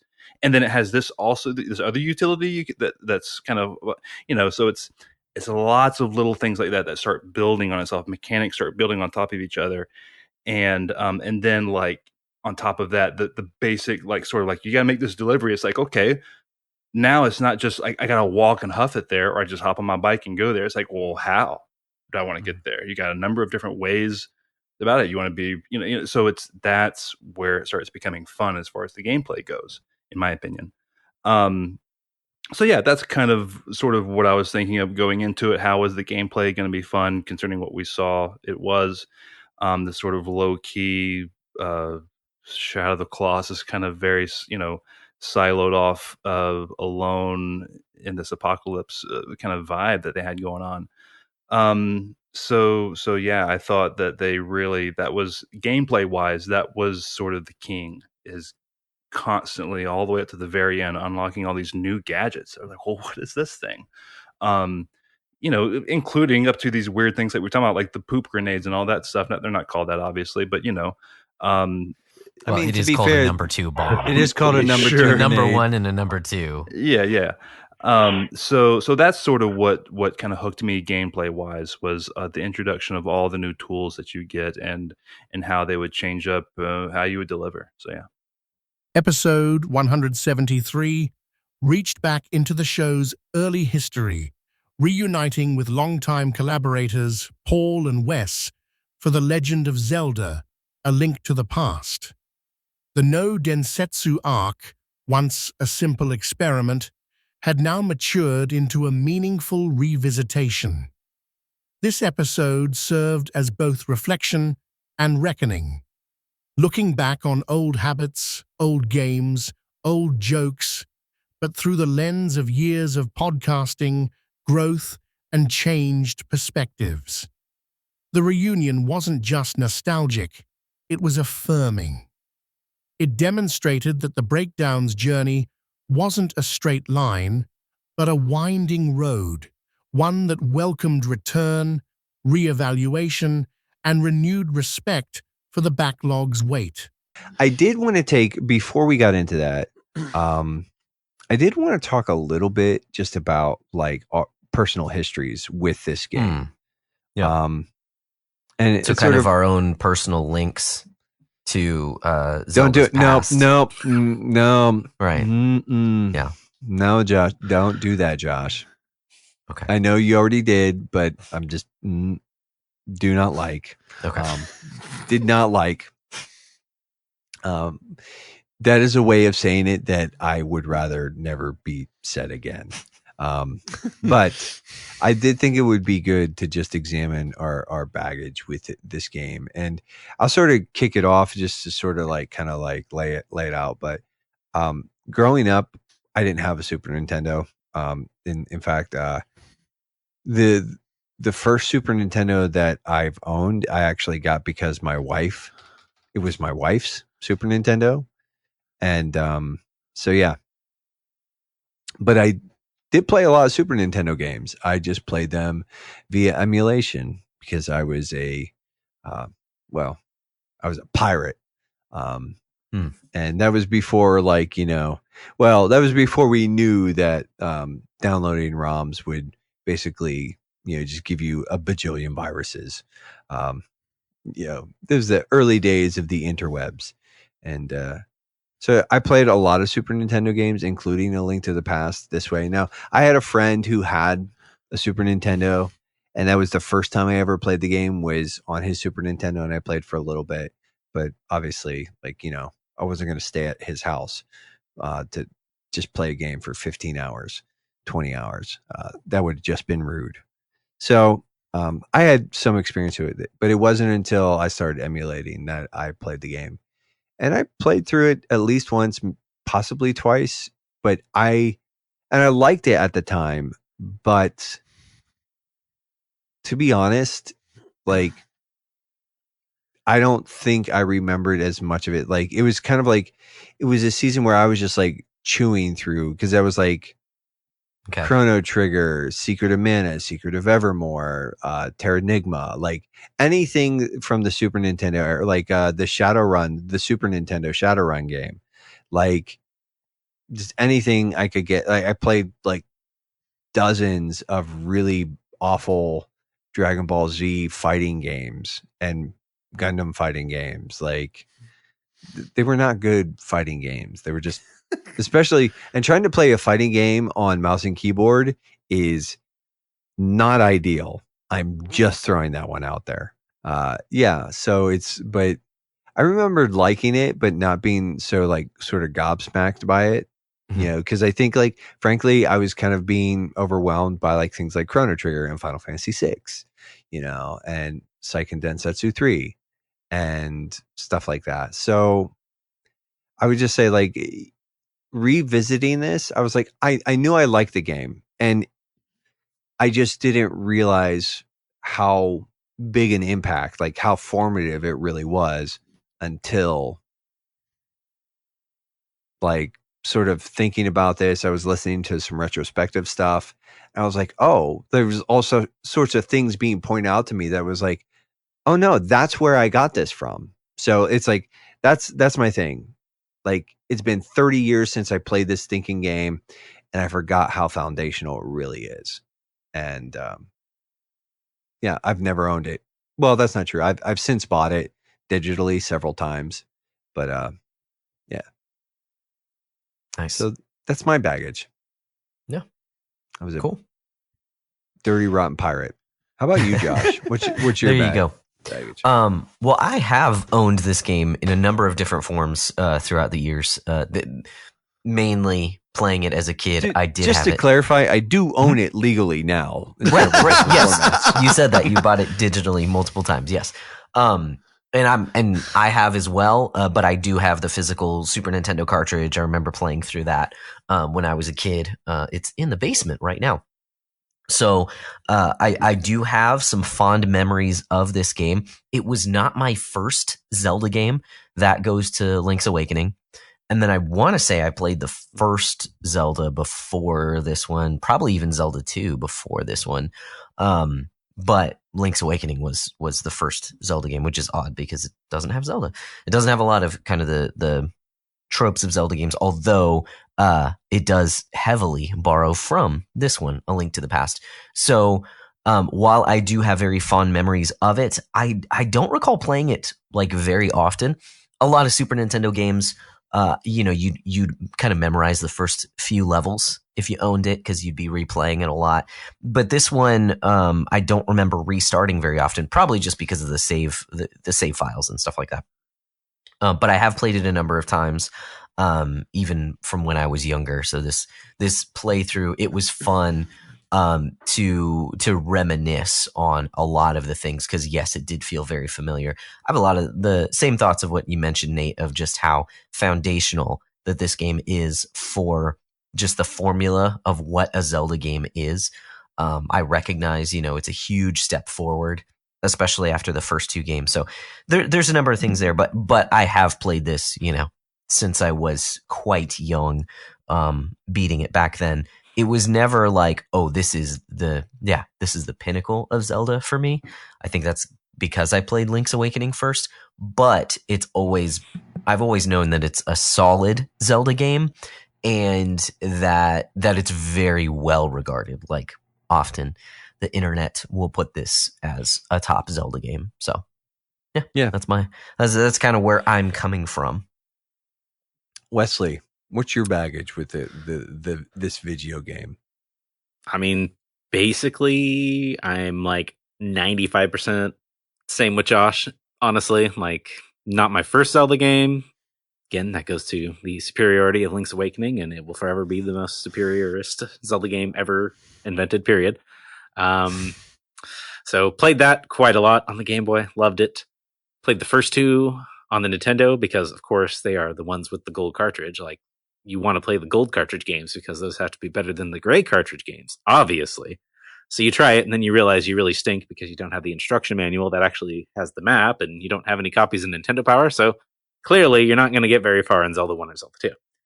That being said, Link to the Past, I still think to this day is probably my second favorite Zelda game.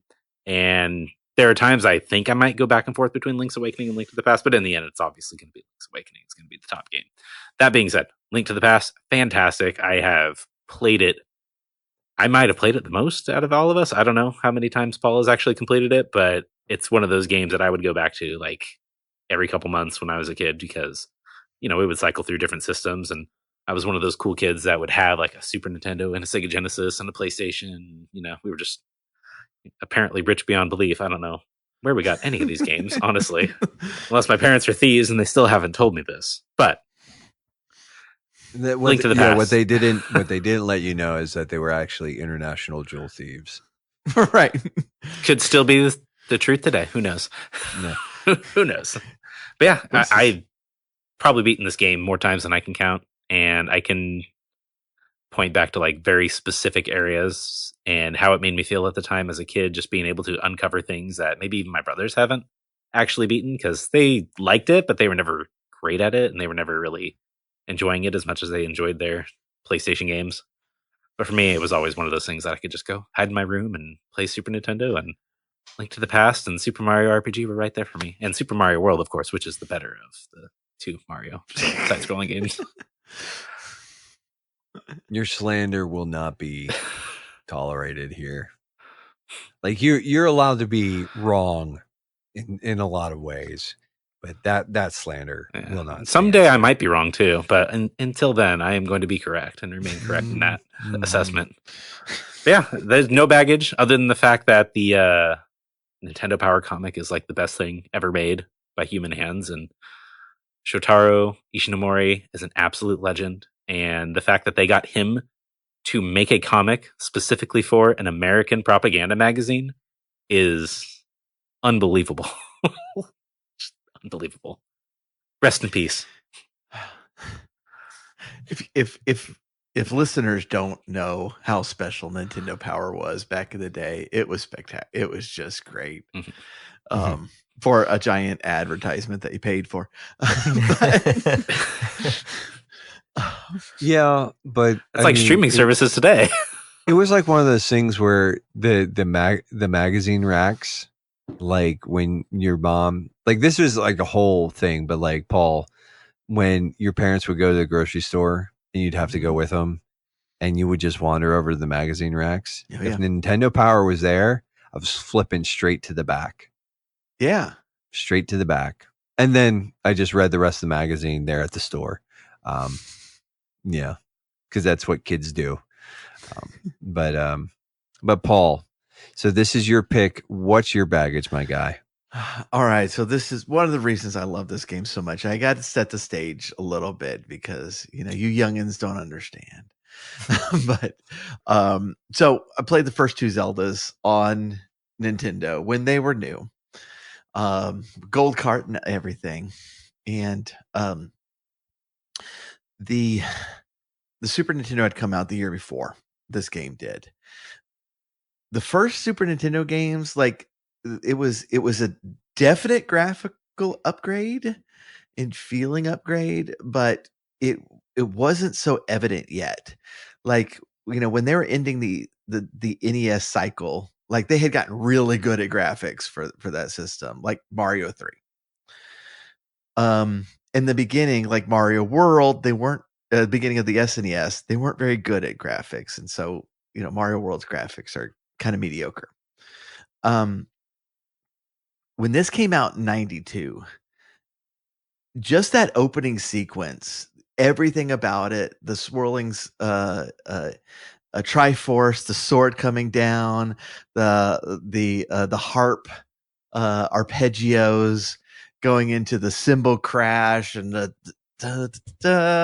it was just that moment alone was something that, like, I hadn't seen stuff like that before in like a home video game. Mm-hmm. And it was such a, just drastic upgrade from what had come before. It took the kind of the overhead view of Zelda 1, but worlds prettier, more inviting, more complex. The world itself, the individual areas were just so well thought out. The whole world so well planned that you get this kind of Metrovania, crisscrossing of the worlds as you're getting upgrades, and you can get a little bit farther in each section. It was just something that that was miles ahead of what had come before, and I just absolutely fell in love with the game and played it a few times that summer. I've probably beaten it like 5 or 6 times. So the average Henshin Dad's probably beaten it more, but it is one of those games I absolutely love.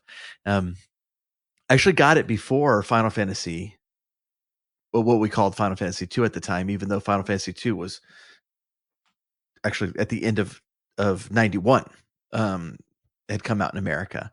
But I got Final Fantasy 2 later, and that title sequence has kind of a similar feel to it, but particularly the music. But yeah, just everything about this game just got burned into my brain.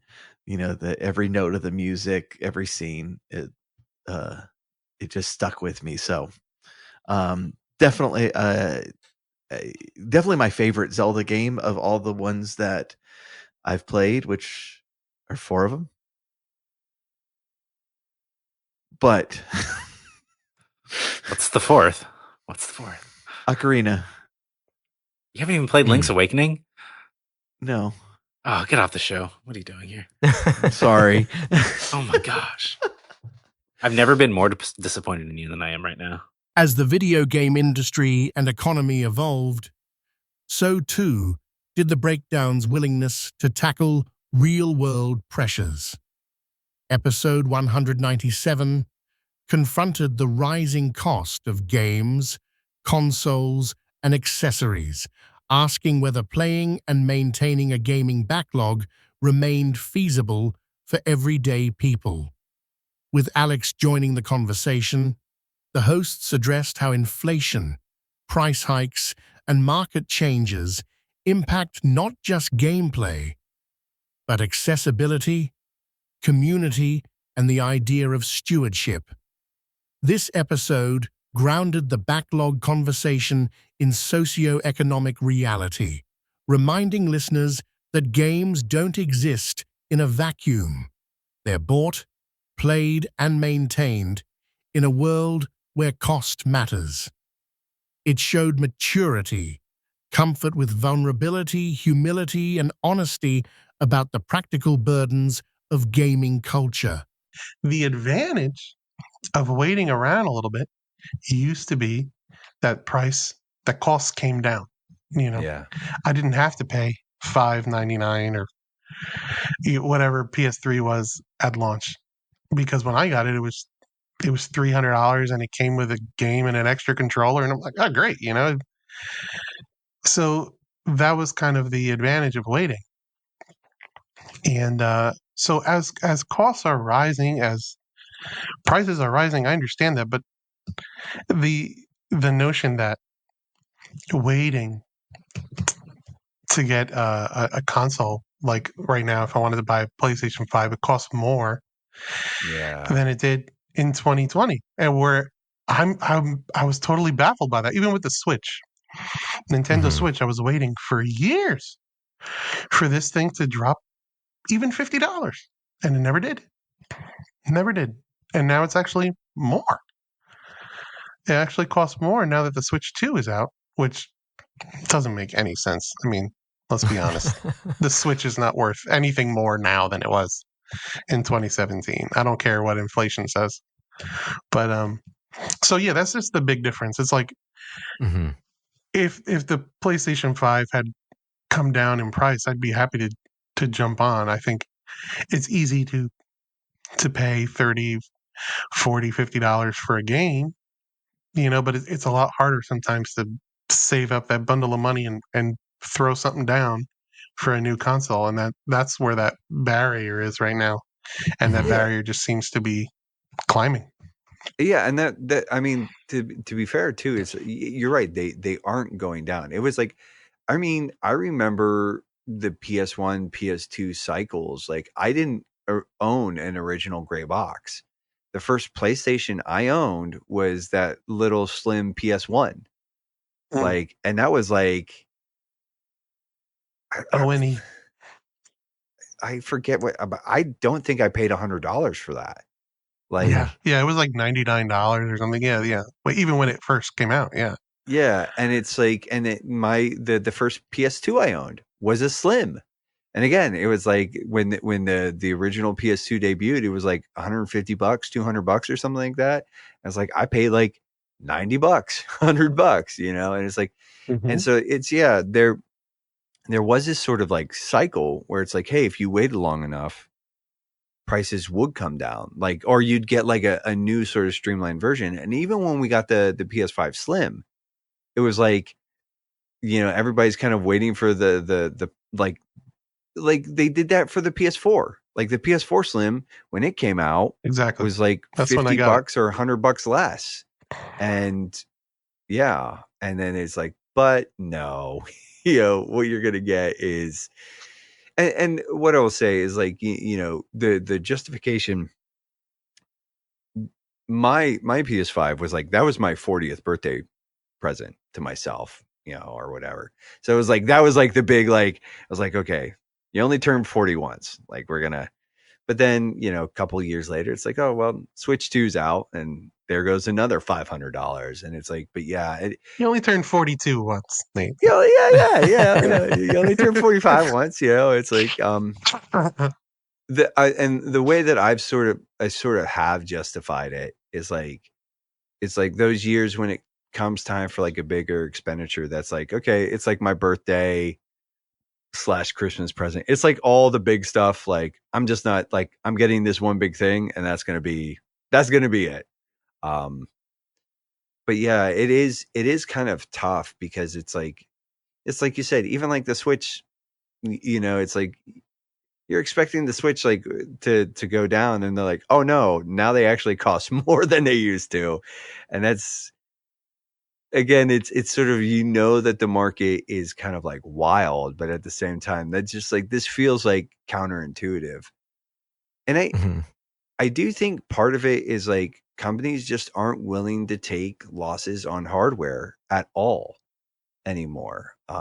We all know that, like, growing up, like, a lot of the hardware was sold at a loss. I think the biggest one was like the PS3 was sold at a massive, like, it was like, actually the PS3 was like, the more units they sold, the harder it hit them. And that was at the $599 mark. Yeah. Oh yeah. And so, and especially with sort of like, I guess like the thing that has always sort of struck me, and kind of what, I guess where I'm going with this is, what's weird to me is that there's actually ways for these companies, like, these companies are more profitable than they've ever been. It's like, you read the financial reports, like, all of them are making more money. Like, Nintendo makes more money than they have year over year over year. Sony with PlayStation makes more money. Even Xbox, Xbox struggles. Yeah, but it's like Xbox, had some pretty good years there too. But it's like, especially with like digital marketplaces and everything else, where you can kind of capture people in this sort of, like, you have these walled garden economies, right? And it's like, so you can extract even more money, but it's like, even there, like, the tendency is just like, go bigger, extract more, go bigger, extract more. And it's, I think, like, kind of what you've been noticing as somebody, again, who sort of like just waits and does tend to be a little more judicial, a little wiser with how you want to sort of like, deploy your money. It's like, dude, like, it's it almost doesn't make sense. The way that it's kind of like it keeps creeping up. Episode 198 marked a surprising turn. Nate, long skeptical of the behemoth franchise known as Pokemon, jumped into Pokemon Legends Arceus with Josh and Wes. The episode runs over 3 hours, with the hosts and guest discussing Pokemon lore, game mechanics, and how the series fits into their backlog philosophy. This moment showed an openness to re-evaluation, humility before long-standing biases, and a willingness to reconsider previously dismissed games. It symbolized that the breakdown's maturity included flexibility, the ability to change, to grow, and to embrace joy even in unexpected places.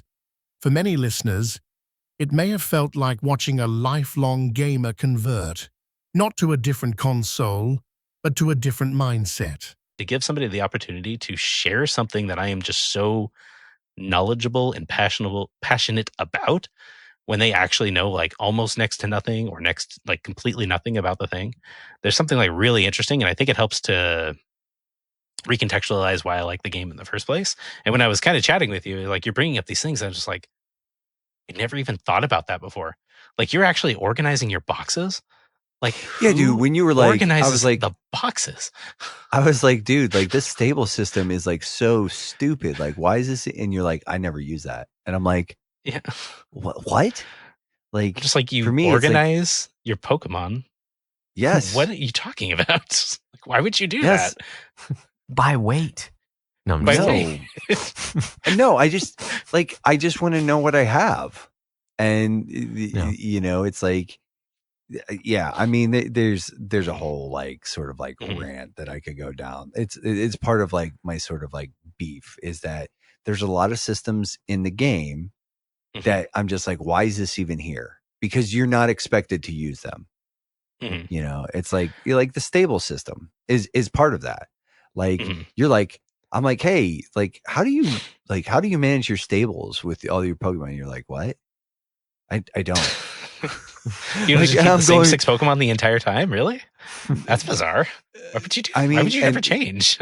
Like because I like catching the alphas, and if one of the alphas I catch is better than the one I had before, and it's like I don't know. There's a bunch of stuff there where it's like I'm just like, yeah, and we can talk about. I would love to like circle back to some of that stuff and not just be like, no, there's all this like because I want to like qualify some of my statements too. Like I want to talk specifically about like my problems with the meta, like some of like all of it, like, and not to be mean, but just like. Because I'm feeling very think vulnerable right now. You know, there's well, no, I mean, not even to be like, I'm not trying to be harsh to the game, but I'm just like, dude, like this is as somebody like part of it is like, yes, I know nothing about Pokemon, and I'm not trying to cut you off here, but it's like I am deeply rooted in JRPGs and systems, and like I am a very systematic, systems oriented gamer.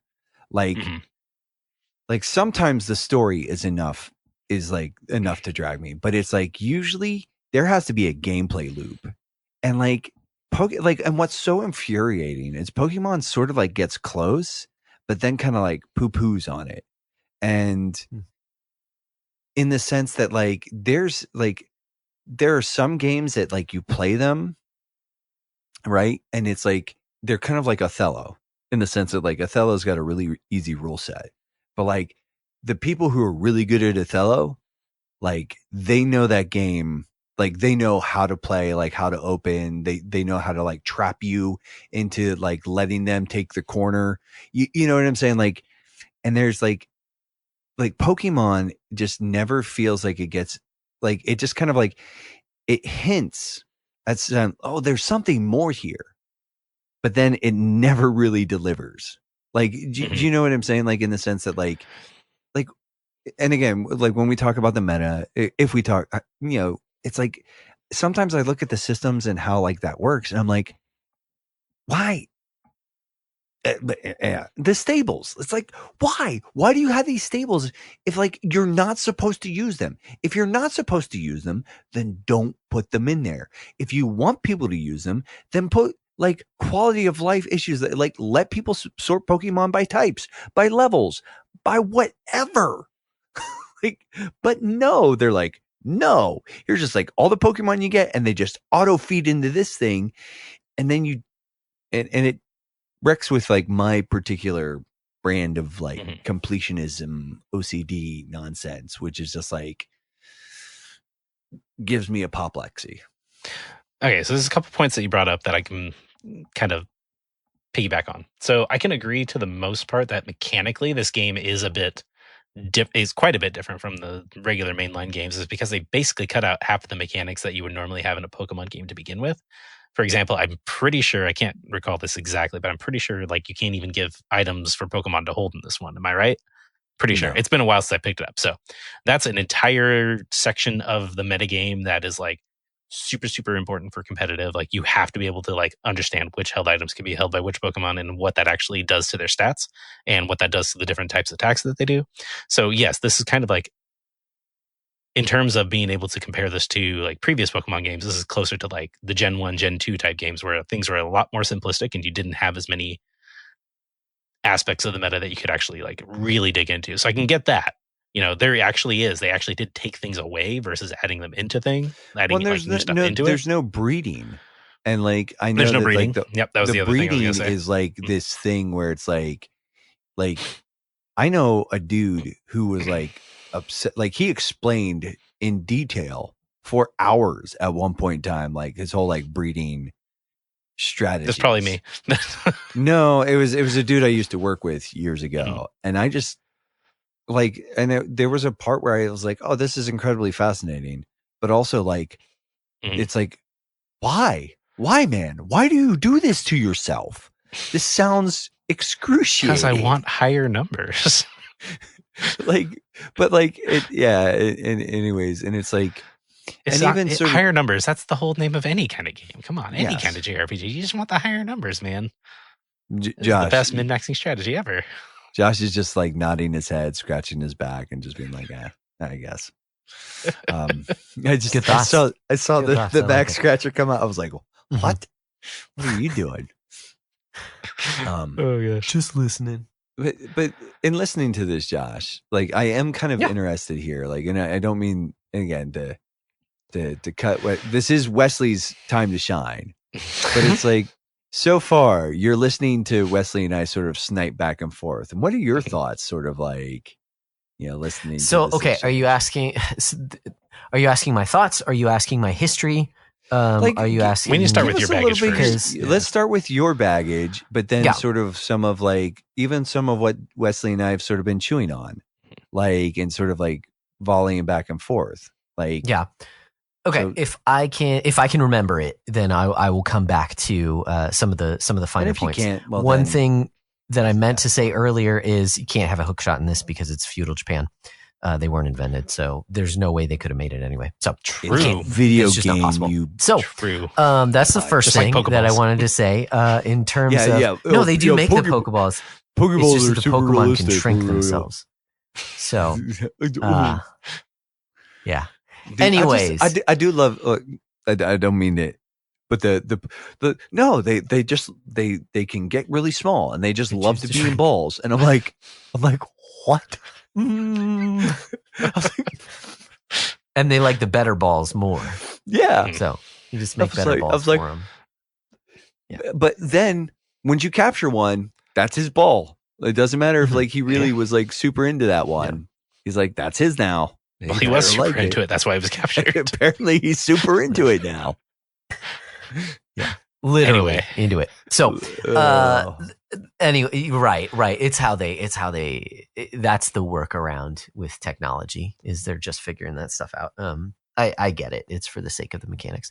Because you can't have Pokemon without Pokeballs. Like it just wouldn't work. That'd be crazy.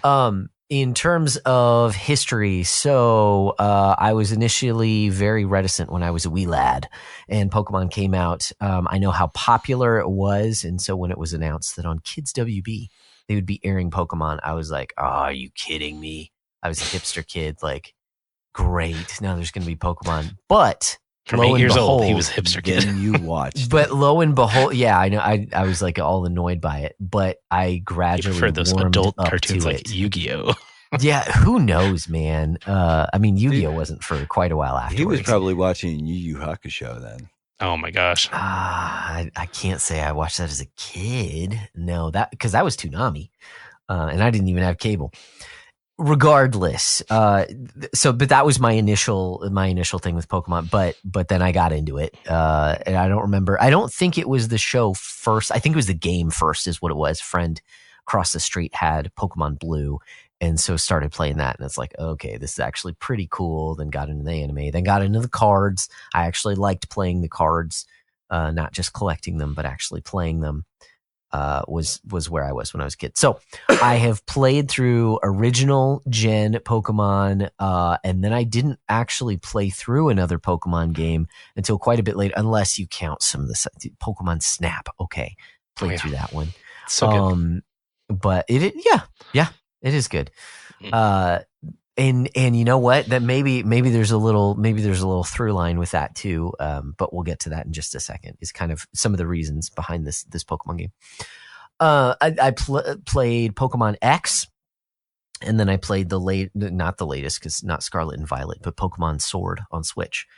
And so there was quite a while when I wasn't keeping tabs on Pokemon hardly at all. I have dabbled in some of the Gen 2 Pokemon. Now I own Heart Gold, actually. My pastor gifted me a copy of that last year. Oh, so good. I'll be playing it soon, yeah. So good. And Pokemon pinball card games, things like that. Anyways, so So very good. familiar with the games.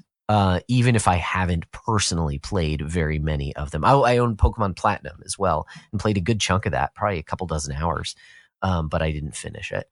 So that's kind of my baggage going into this. And frankly, by Sword and Shield, I was playing that with my kids watching. I kind of want to introduce them to it. And that did well in terms of introducing them to it. But it did, by that point, for sure, it felt samey. And this is not someone who plays every gen of Pokemon, but it is kind of just like, yeah, okay, this is what Pokemon is, you know. Episode 199, titled Full Collapse, brought the era to a dramatic crescendo. This episode reflects not only on the backlog itself, but on broader crises, the pressures of modern gaming, the instability of the video game industry, and the personal impact on gamers trying to keep up. In the episode, the hosts discuss layoffs, rising living costs, and shrinking leisure budgets. The conversation doesn't ignore fun, but it doesn't skirt responsibility either. It acknowledges that sometimes the backlog must be sacrificed or reevaluated. This was perhaps the most somber, realistic discussion the breakdown had offered to date, a final act before the next milestone. It signaled that their journey was less about completion and more about sustainability, integrity, and commitment to discernment. The rumors of the industry's demise, I think, are greatly overstated. Yeah. And I'm not saying it couldn't happen, but what I'm saying is I don't think it will, and I don't think it'll happen like that. Now, I do think some of Clayton's and this is going back to the Insight incident. I do think some of his concerns are worthwhile, and there are things that, frankly, I'd love to see happen. But I don't think, Don't think we're in for a collapse anytime soon. Yeah. No. I don't. And I think, listen, I think if there is a collapse, it's going to be because everything collapses. Sure. Right. It's not just going to be the video game industry. Yeah, because I don't want to take a long time on this, but I have been amazed too just at how well console releases have done. PS5 and Switch 2 in particular, they are expensive. And they continue to sell very well, even in uncertain economic times. Now, like I said earlier, hey, you can divide the things. Yeah, okay, it's primarily older people, or maybe it's people who don't really have the money to spend, and so maybe there's some bad practices there. So there's a number of things, but and here's something just like, and this is mostly anecdotal. And I can't point to a source, but I remember hearing several reports and reading several things back in the Depression, or 2008, 2009, 2010, when we were going through a bit of a recession, not a depression, but we weren't really going through a recession.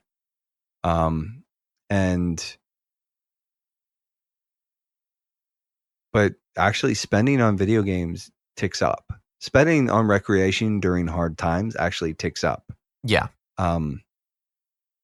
So like spending on movies, on music, I know did really well during that time. Yeah. And I think video games you look at the recession again in the sort of the late aughts.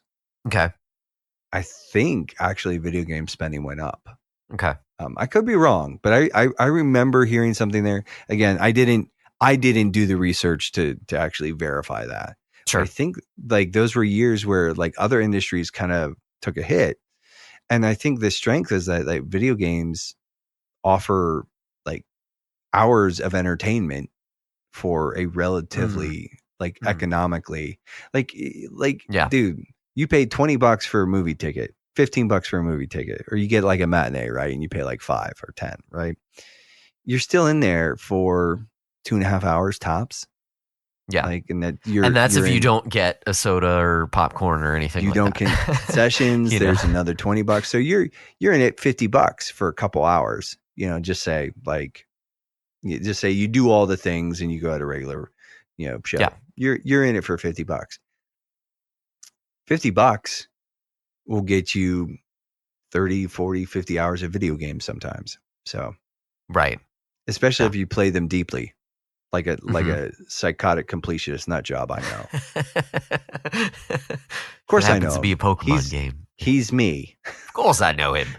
He's me. He's me.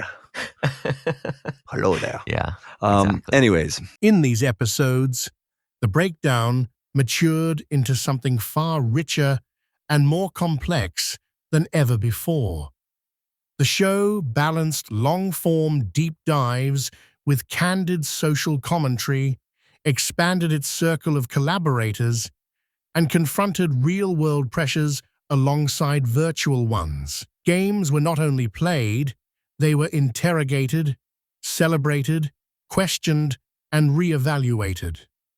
The backlog was not only catalogued, it was weighed, prioritized, and sometimes even let go through book clubs, guest appearances, top 100 lists, and honest dialogue about cost, culture, and community.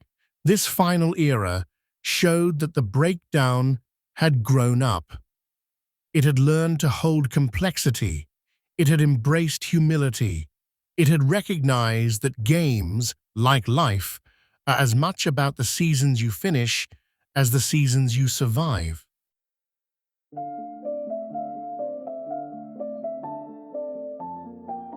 Epilogue: The road ahead. Now the breakdown stands on the threshold of its 200th episode, a feat few podcasts achieve, and even fewer achieve with such earnestness, curiosity, and integrity. To reach this moment, Nate and Josh have traversed a landscape as varied as the medium they study. From the fast food-tinged chaos of the earliest days, through the slow deepening of philosophical inquiry, into the wide expansions of creator interviews and community storytelling, and finally into an era of mature, multifaceted dialogue about games, culture, and the people who play them. 200 episodes is not simply a number. It is a testament to perseverance, to showing up, week after week, with microphones that sometimes failed, audio that sometimes clipped, children who sometimes cried in the background, and lives that did not pause simply because the world needed another take on Final Fantasy or Death Stranding. It is the story of two men who have grown alongside their audience, learning to hold both joy and sobriety, levity and weight, analysis and affection. And now, with 200 episodes behind them, the question naturally arises: what lies beyond? If history is any guide, the breakdown will not stand still. There remain games that call for examination: Chrono Cross, BioShock Infinite, Baldur's Gate 3, the Legend of Heroes series, Hollow Knight, Silksong, the entire Xenogears lineage, perhaps even another trek into Pokemon, now that Nate has braved Hisui.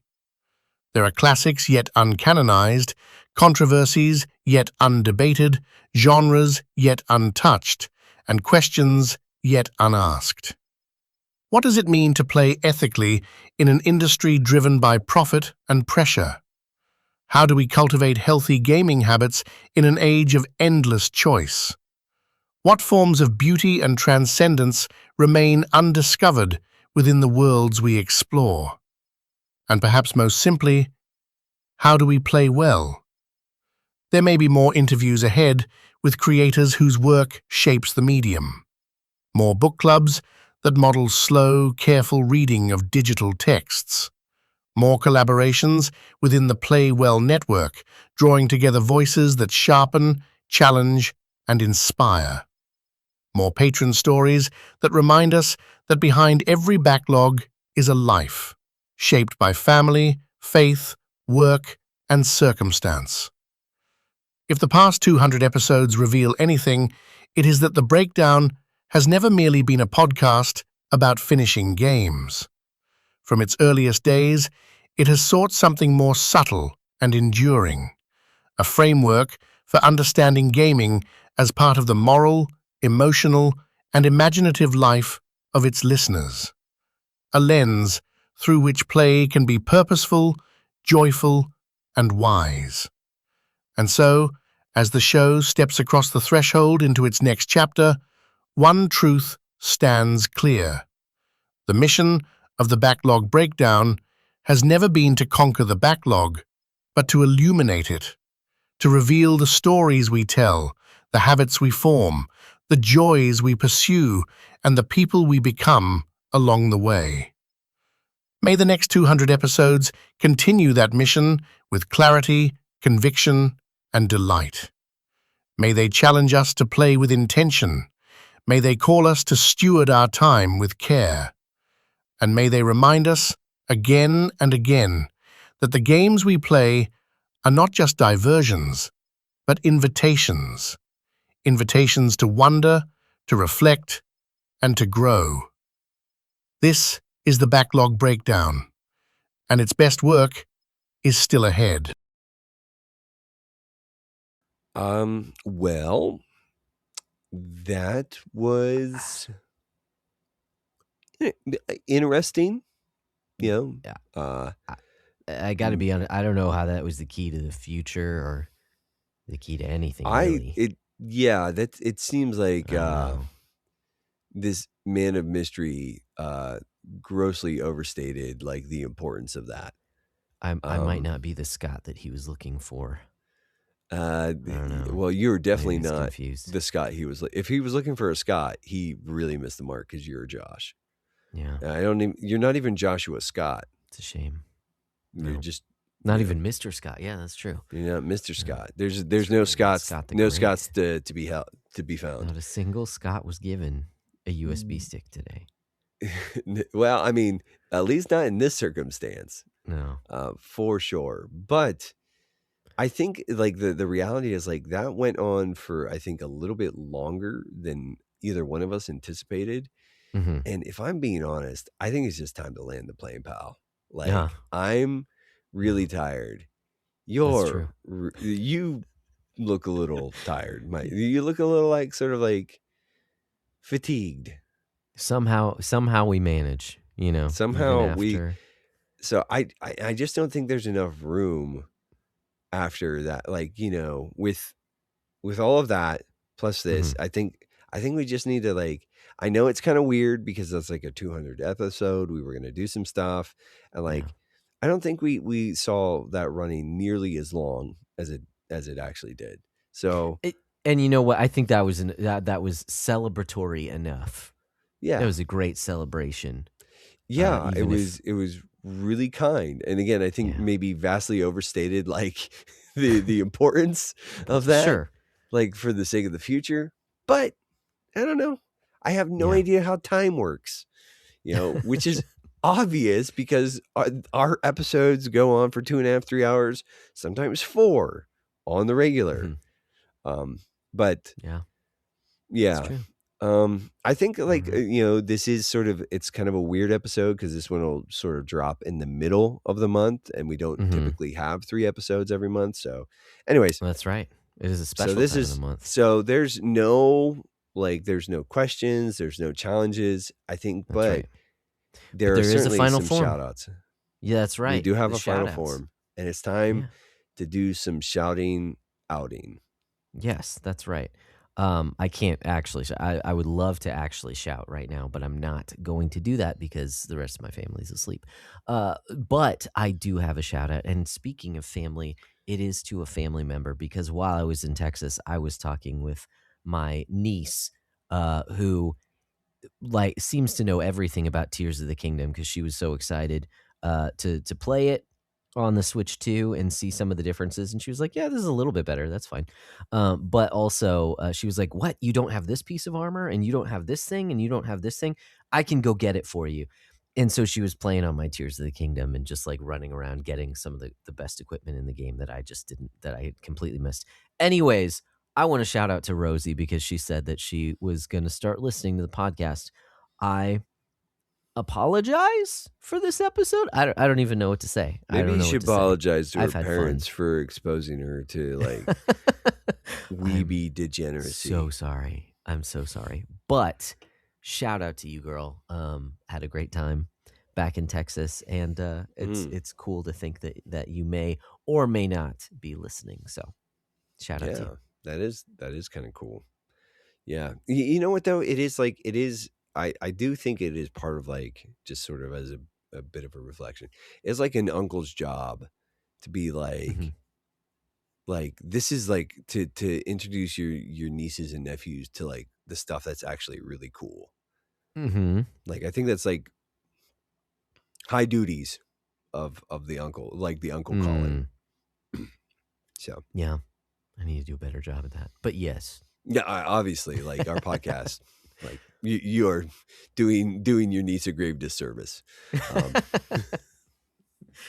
There you go. But no, that's cool. That's very cool. And if you are listening to this, Rosie, hello, welcome. And yeah, sorry. Only 199 episodes to catch up on, right? Yeah, you'll get there someday, or not, or not. Anyways, I don't know if all of them are worth listening to. Anyways, the shout out, I'm gonna go, like, sort of a little more like broad brush. And there's 2. Like, want to shout out Wes for his just work in regards to everything that he's done for this episode in particular. Because surprise, like, that was his sort of pet project, and it's probably pretty bang up. Yeah. I don't know. I'm still sorting out my feelings on it. But anyways, the other side of that is I want to give a shout out to everybody who's been a listener, whether it's all 200 episodes or like the last 100 or even the last 10 or whatever. Like, thank you. Like, you guys rule, and you make this, like, this is a cool thing that Josh and I get to do, and you guys make it kind of cooler. So thank you. There you go. Thank you for being a part of this. Thank you for listening. Thank you for watching. And so thanks. You guys rule. You guys, appreciate you guys. You guys are the real ones. But yeah, I don't really, like, that's all I got, man. Sweet. I am legit like I'm fading fast. About to crash. I'm Yeah, man. about to just crash. That's why we say we have to land the plane before we crash, right? We don't want to crash the plane. That's We why you want to say land it. yeah. Yes. Yeah. So we're pulling That's a out the good landing gear. And no, I'm sorry. I'm not. You're getting like too too deep into it, my guy. Yep. But now that we've observed all the forms, we do have to say farewell until the next episode.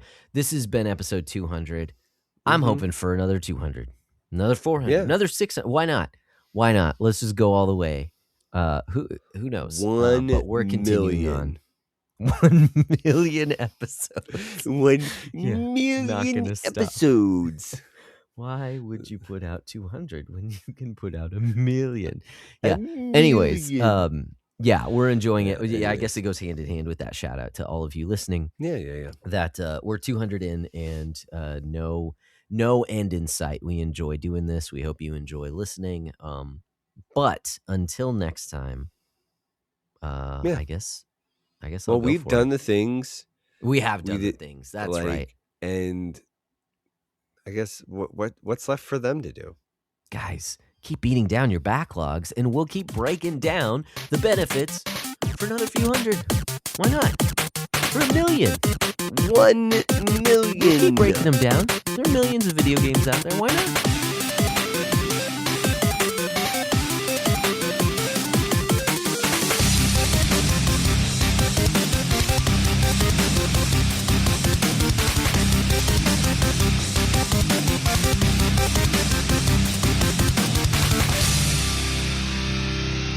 God will never die. I love gold. Gold.